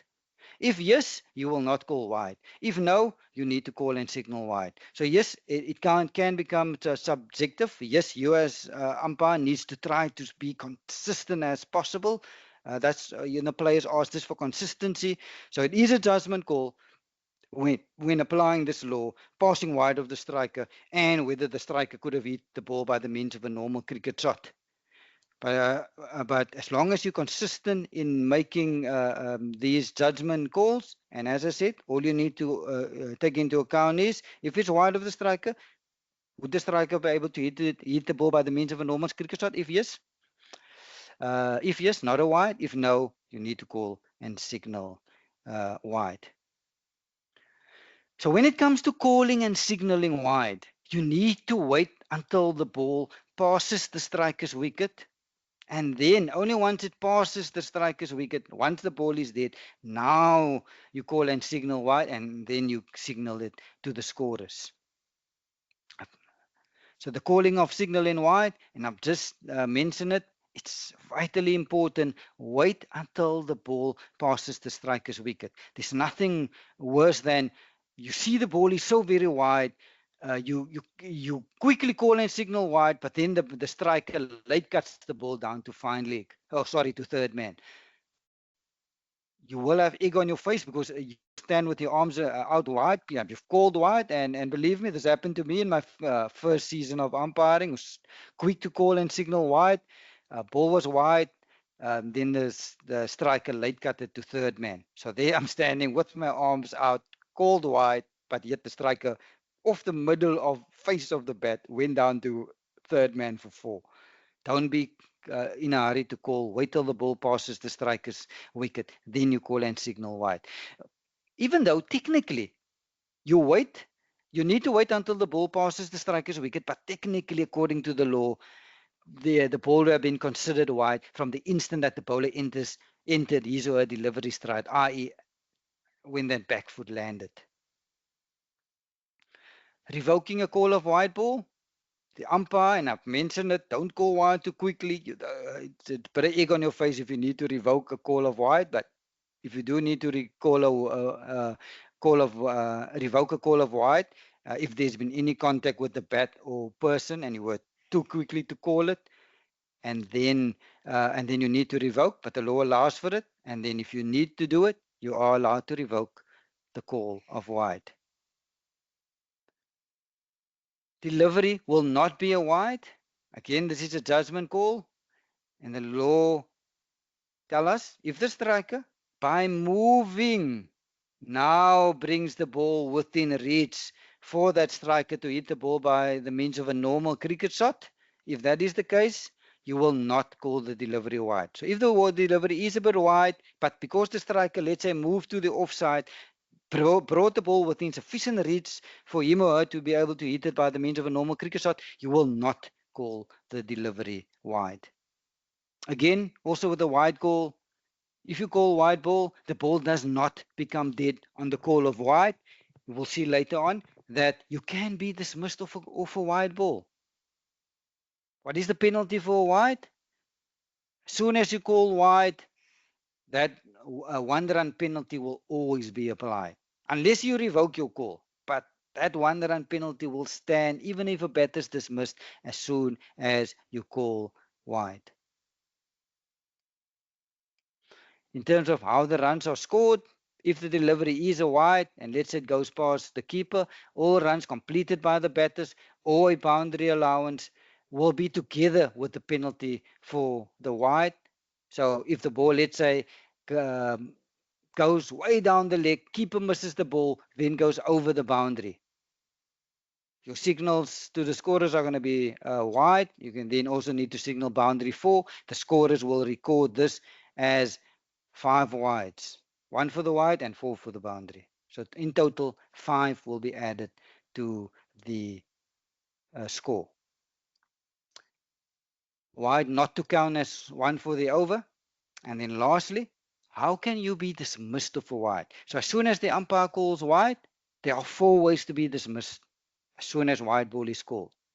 What are those ways? Firstly, hit wicket. Secondly, obstructing the field. Thirdly, run out. And lastly, stumped. So these are the only 4 ways that you can be dismissed of a wide. Tom, thank you so much. That's all I'm covering this evening. I'm now handing back over to you. Thank you very much, Abdullah. a lot for our candidates to take in this evening. And thank you so much to all of you for giving your answers to the revision questions. So we are going to go through those revision questions before opening up the floor for questions and answers. So I'm once again going to share my screen, and we're going to start with quiz question 19.1. And the scenario goes as follows. A bowler bowls a bouncer, and the striker attempts a hook shot, misses the ball completely in terms of the bat and the glove holding the bat. The ball goes on to hit the top of the striker's helmet and fly over the boundary into the grandstand without having landed in the field of play. So what are the signals that the bowler's end umpire needs to signal to the scorers? Firstly, we know that no bat was involved. Therefore, leg byes will be scored, and that is our first signal, is leg byes. Now we need to determine what boundary was scored or needs to be awarded to the batting side. The definitions in front of us tell us that a boundary 6 can only be hit by the bat. Therefore, this cannot be a boundary 6 because why?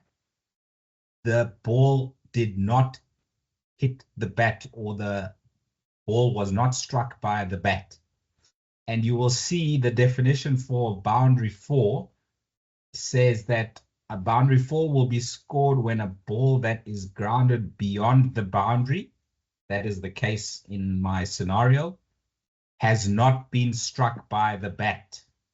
Okay, so as weird as it will look and as confused as everybody will be, the correct boundary scored in this scenario is boundary 4. Even though the ball did not bounce inside the field of play, it went straight over the boundary rope after it hit the helmet. Because it was not struck by the bat, it cannot be a boundary 6. It is a boundary 4.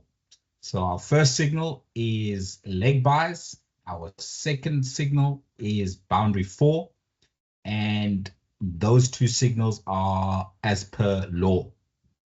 As per playing conditions for most cricket competitions around the world, you are allowed a certain number of short pitch deliveries over shoulder height. And so we would signal one short pitch delivery over shoulder height for the over. Okay. A fourth signal, perhaps, if required, would be to have a head injury assessment or a concussion test done on the striker because the ball has hit his helmet. And so there are various emergency signals. We are not going to take you through those in this particular course. A simple wave to the dressing room for the physio to come on would suffice in this scenario. Okay, so in total, you could use 4 signals. First one, first one is leg byes. Second one, boundary 4. Third one, short pitch delivery for the over. And the fourth one is to signal for the physio to come on to do a concussion test for the striker. Next question was this particular piece of fielding from the Big Bash League in Australia. And I'm going to play this with the commentary because the commentators describe it pretty well and give us the correct answer for the scenario. Storm had been sure do this before. I'm pretty sure this is out. So if his feet are planted when he takes the catch again outside the rope, it's 6. So if he makes the first contact from where he jumped inside the rope, and then when the last contact is made, he's back inside the rope, it's out. So as long as when he threw it up the second time, his feet were in the air, yes, last point of contact has to be back in. So when he's outside the boundary rope, when he takes the ball again, his feet must be in the air when he throws it up. Effectively, he could throw it up 300 times as long as his feet are in the air. Effectively, he could throw it up 300 times while he's outside the field of play, as long as his feet are in the air when he makes contact with the ball. The law tells us that you need, as a fielder, to make the first contact for a catch inside the field of play, and your last contact to complete the catch must also be inside the field of play. And those two requirements are met in that particular scenario. So the correct answer to quiz question 19.2 is out court. And I think you all got that one correct. So well done to you all. Next question is the Johnny Bairstow scenario. And I'm going to fast forward to where the wicket is put down by Alex Carey, and I will talk through it without the commentary. So here we see that Alex Carey catches the ball and immediately releases it. So, and of course, he does not consider the ball to be dead. Johnny Bairstow considers the ball to be dead. It was the last ball of the over. He scratches his mark and he walks towards his partner to go and speak to his partner. But law tells us that as a bowler's end umpire, we need to consider whether the fielding side and both the batters at the crease have considered the ball to be dead before we can consider the ball to be dead. Obviously, Alex Carey did not consider the ball to be dead, so he went and he threw the stumps down. Johnny Bairstow was out of his crease, and so the correct decision for this scenario, obviously the bowlers and umpire had not called over, rightly so, because the ball wasn't dead. The correct answer to this scenario is Johnny Bairstow out stumped. Why is it stumped and not run out? It's because Johnny Bairstow was not attempting a run, and the wicket was fairly put down by the wicketkeeper without intervention from any other fielder. Okay, moving swiftly along to quiz question 20.2. I'm going to talk through the scenario while it's on mute again. And here we need to consider whether or not Mohammad Wasim was seriously injured. And if we look at his reaction, yes, he does call to the physio for treatment.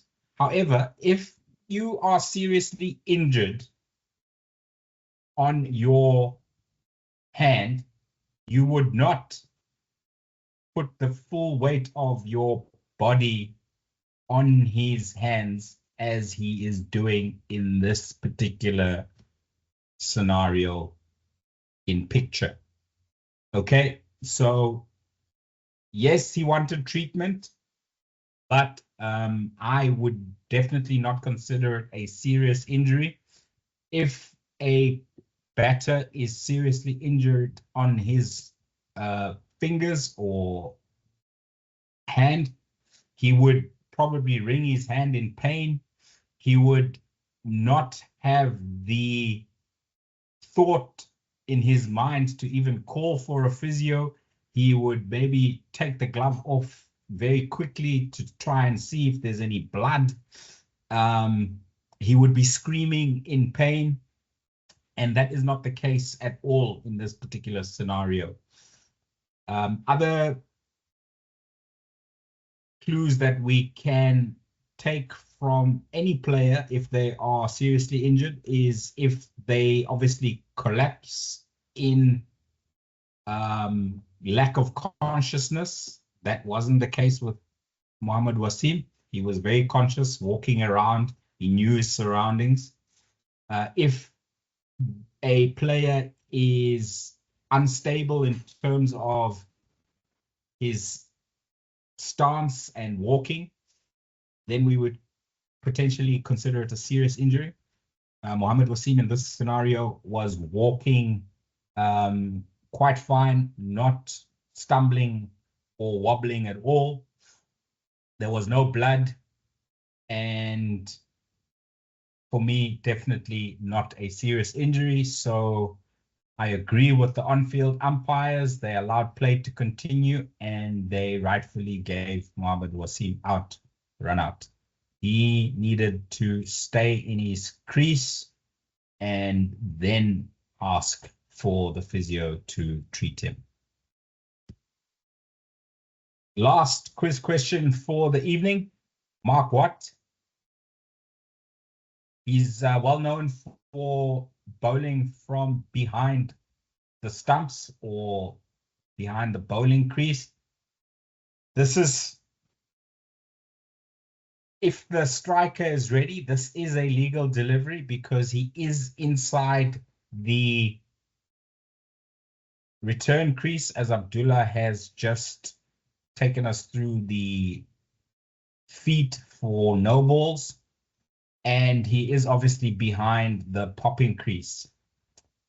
And quite importantly, he's in front of the umpire, so the umpire is able to adjudicate on the feet and recognize that it is a legal delivery in terms of where he has bowled from. However, the batter, as we can see, has pulled away and not attempted to play the shot. That first delivery and the subsequent delivery where Mark Watt again bowls from behind the stumps, and this time it's gone and hit the striker's stumps. It is not for us as umpires to decide whether or not the striker was ready. If the striker moves away and does not play a shot, then we will accept that as the striker was not ready. We will then ask why the striker was not ready or how it was that he was distracted. And we will accept his answer, but we will also mention that please be ready when the bowler is at the top of his or her mark. Otherwise, we will have to penalize you for time wasting if you keep moving away from the delivery because you're not ready. So the correct answer for quiz question 20.3 is dead ball. Before I open the chat box, I'm going to, in fact, refer to probably our very first question in this course, which came during our first lecture. It was about a no ball or a legal delivery. I'm trying to scroll all the way back to the top of the chat box. Before I get there, I do remember what the question was about. It was about a looping full toss, which is a non-pitching delivery, which quite often happens, as Abdullah mentioned, in age group cricket.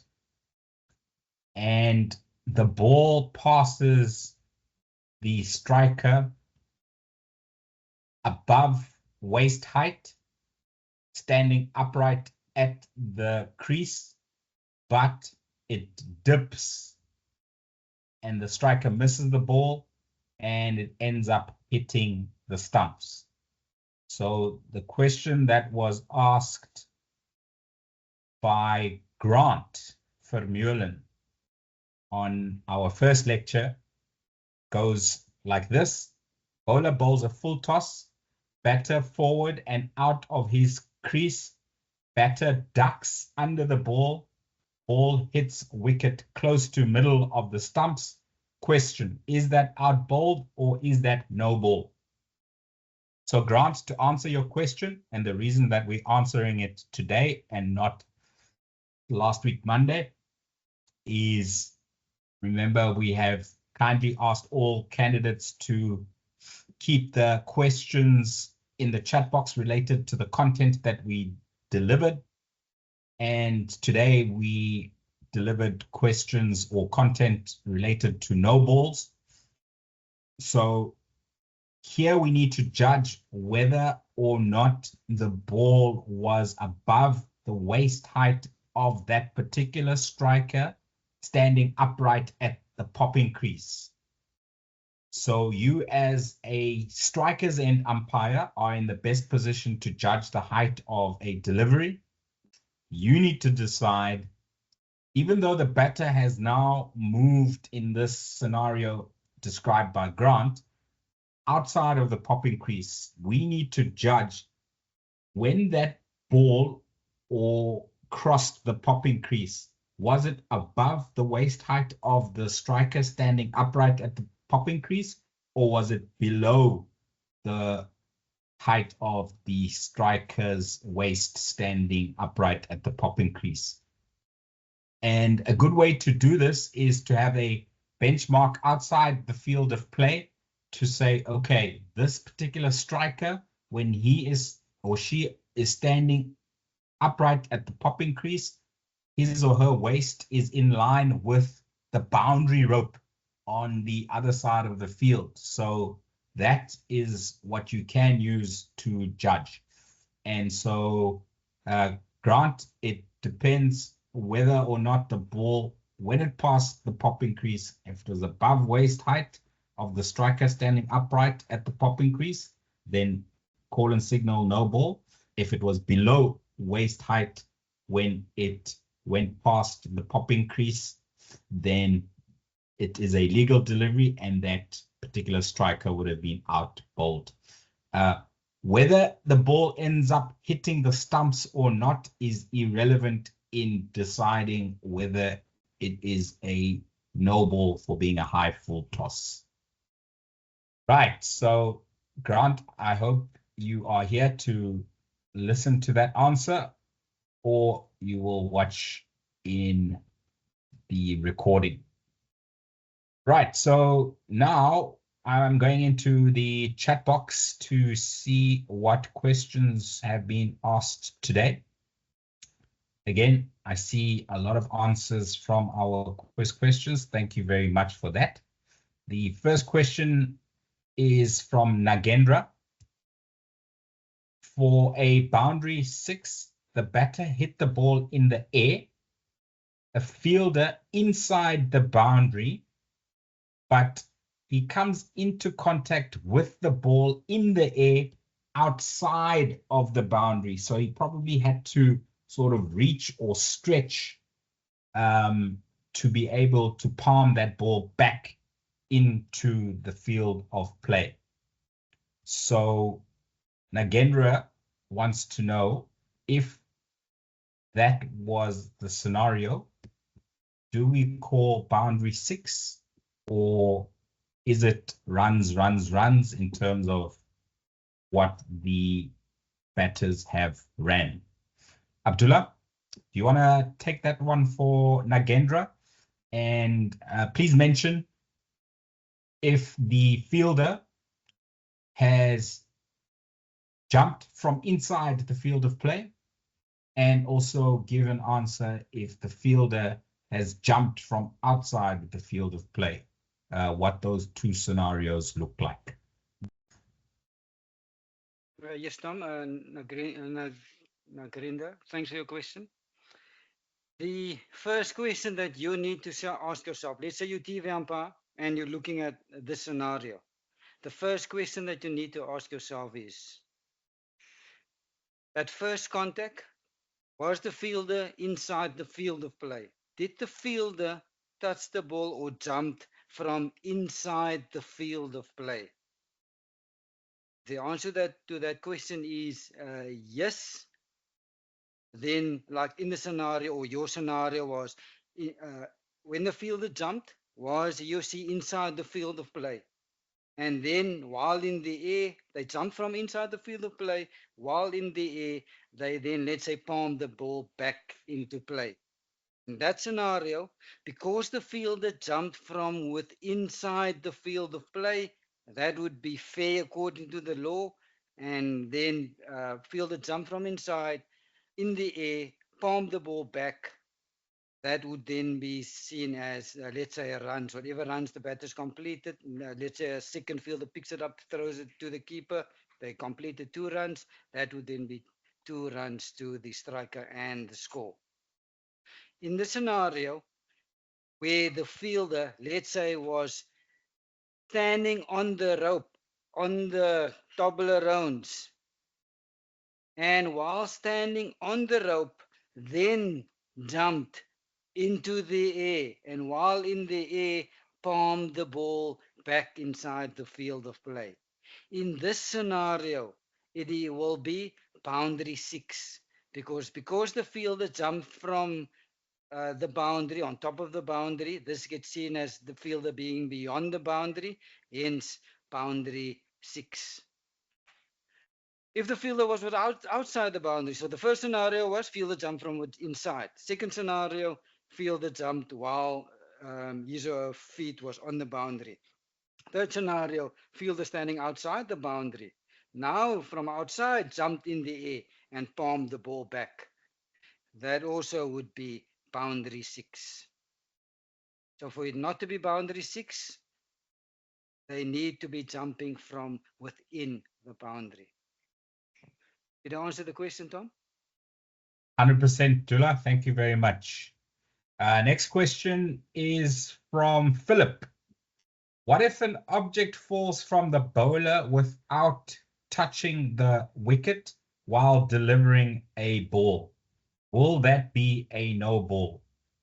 Very good question, Philip. And I've got a video that perfectly describes, I think, your scenario. So I'm going to play that, and the commentary also helps us to understand how to deal with the scenario as the umpire who correctly deals with the scenario.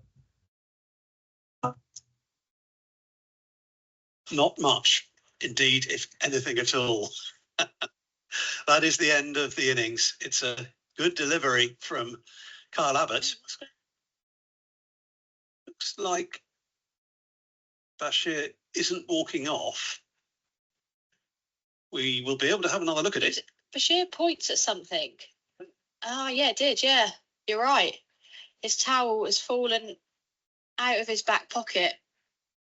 Okay, so because the towel fell out of Kyle Abbott's back pocket, it is not a no ball because it did not hit the stumps and remove the bails, but it is because of the distraction that it caused the striker.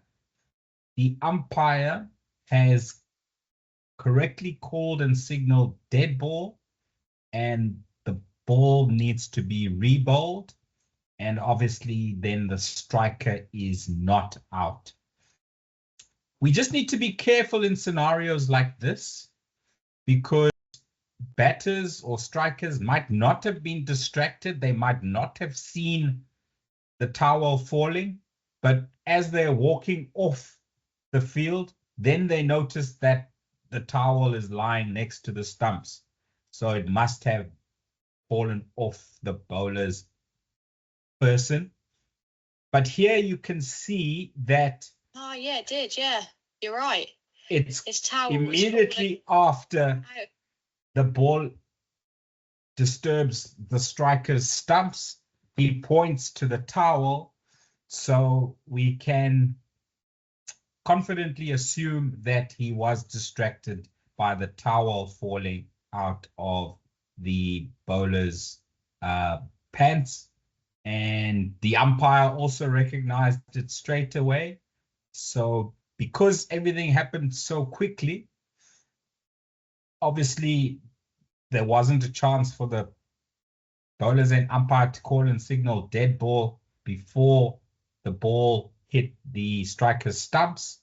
But upon realizing that the striker had been distracted, the umpire intervened and called and signaled dead ball. Right, let's look through the rest of the chat box. Ken has a scenario for us. The bowler runs in to deliver the ball, and as the bowler enters the delivery stride, the bowler's end umpire sees the striker has taken a step back, and it appears that the striker has pulled out of the shot. However, the batter steps back towards his stumps and plays at the ball. The striker gets an edge to the ball and is caught by the wicketkeeper, and there's an appeal by the fielding side. How should an umpire respond? Abdullah, you want to take that one?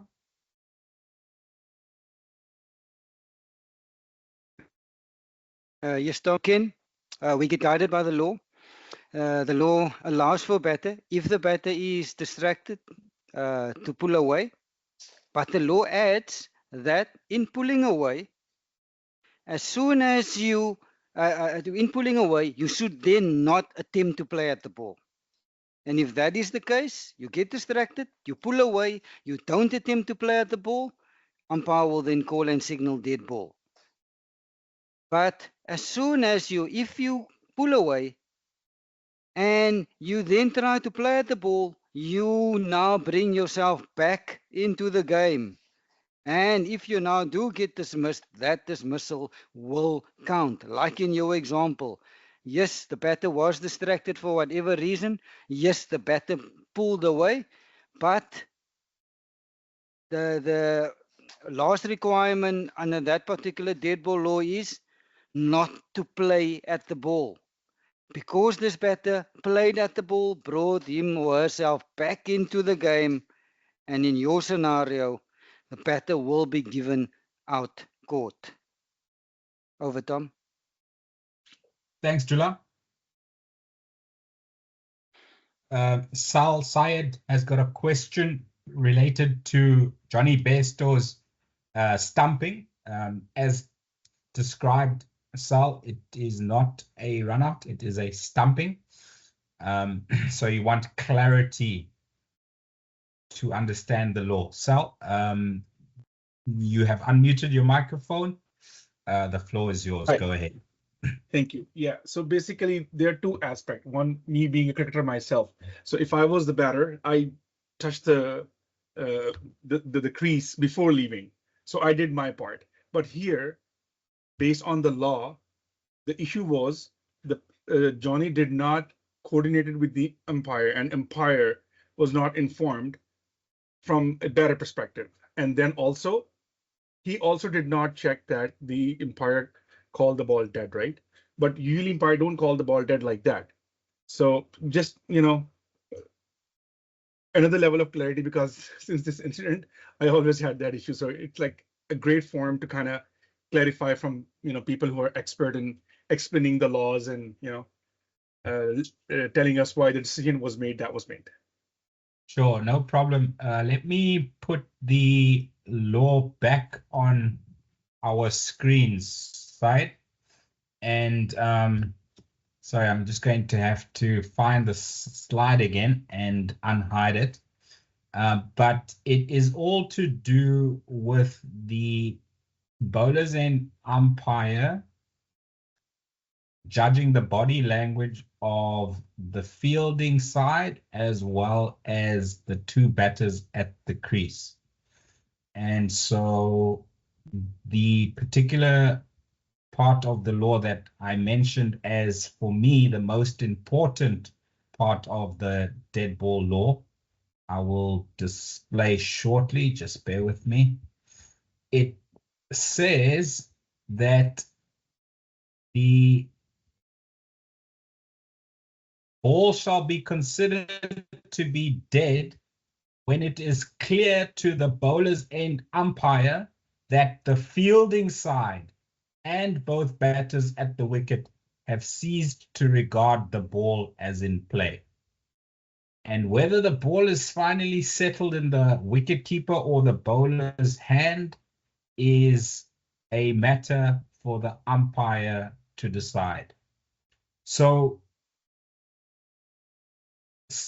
we need to, as the bowler's end umpire who's going to call over at the end of the over, we need to ascertain and satisfy ourselves that the 11 fielders of the fielding side and the 2 batters at the crease have considered the ball to be dead. So Johnny Bairstow in that scenario is probably the only person on the field at the time who had considered that ball to be dead.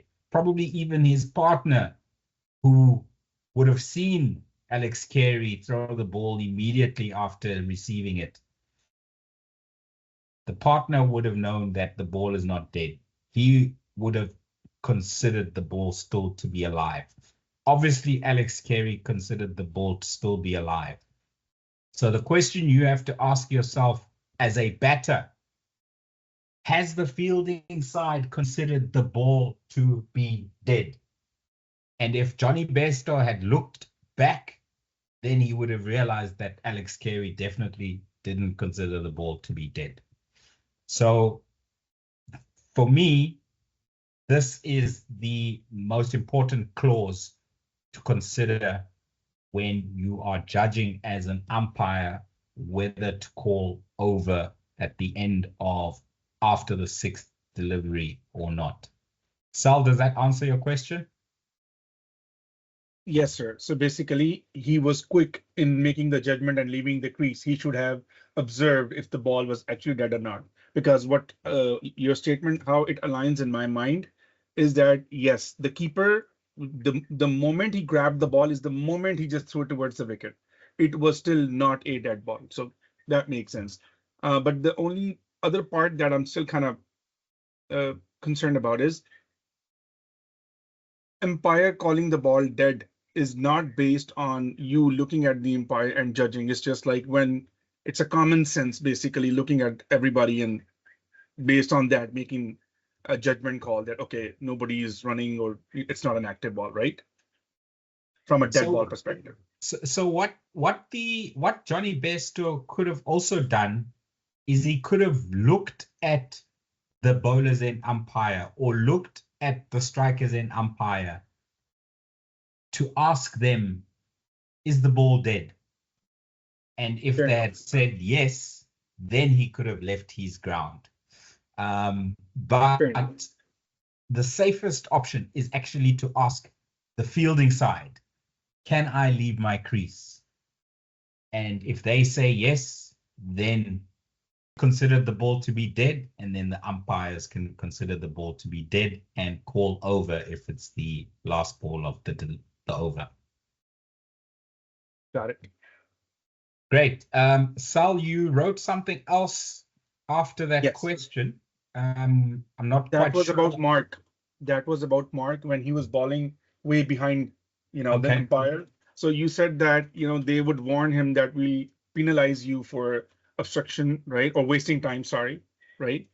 But why wouldn't we tell them that the bowler is still throwing the legit ball? That's why, we are not disciplining the bowler and we're asking you not to be, not to waste time. So the pace of play protocols guided by the International Cricket Council, they specify that a striker needs to be ready when a bowler is at the top of his or her mark. So if the bowler is a spin bowler and gets to the top of his or her mark very quickly, then the batter should get ready as quickly as the bowler gets ready. And so that is why we don't mention to the bowler that they shouldn't rush the batter, because as soon as the bowler is ready, the batter should be ready.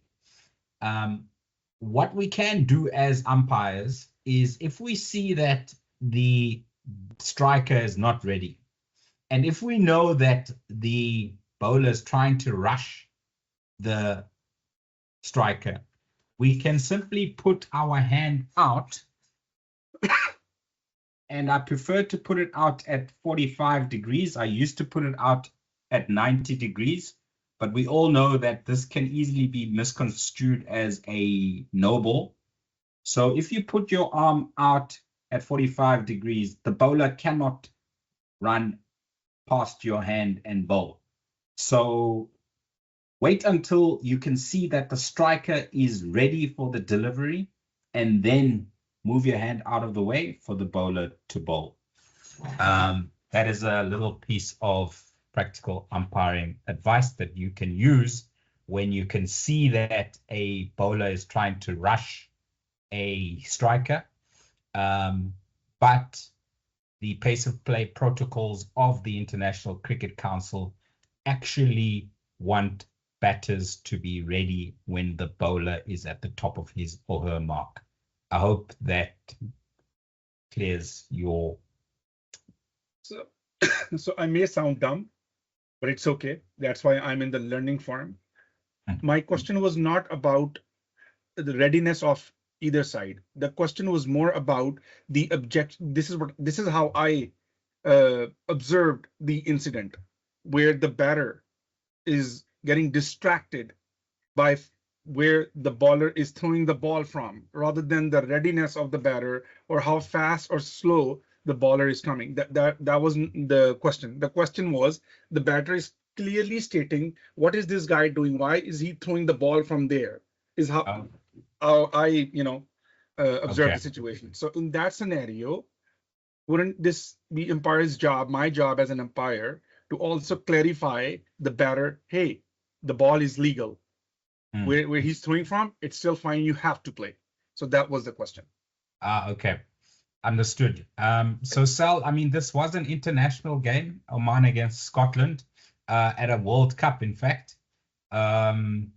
So you would expect that the batter knows that a bowler can bowl from behind the bowling crease.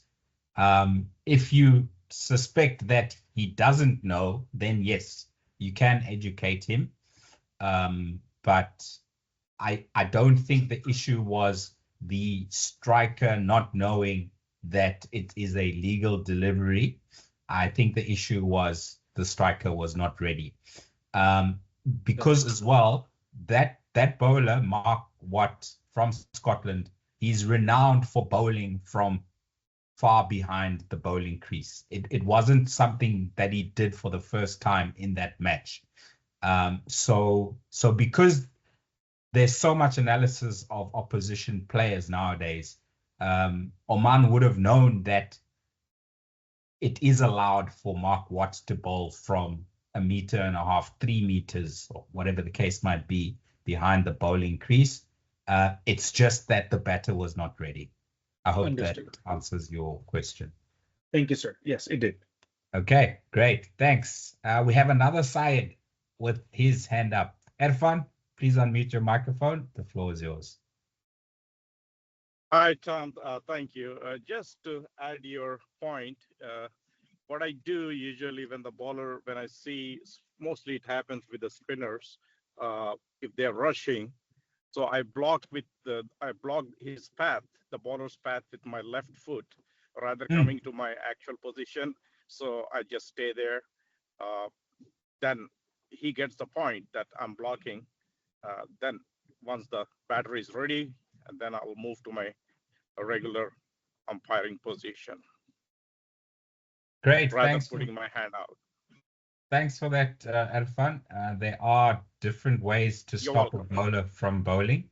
And if you feel comfortable with putting your foot out to show the batter that, show the bowler that he cannot or she cannot bowl yet, that's fine if it works for you. Thank you, Tom. I find putting my arm out at 45 degrees the easiest way to stop a bowler from bowling. Great. Thank you so much to all of you for your attendance and your interaction with all the answering of the quiz questions.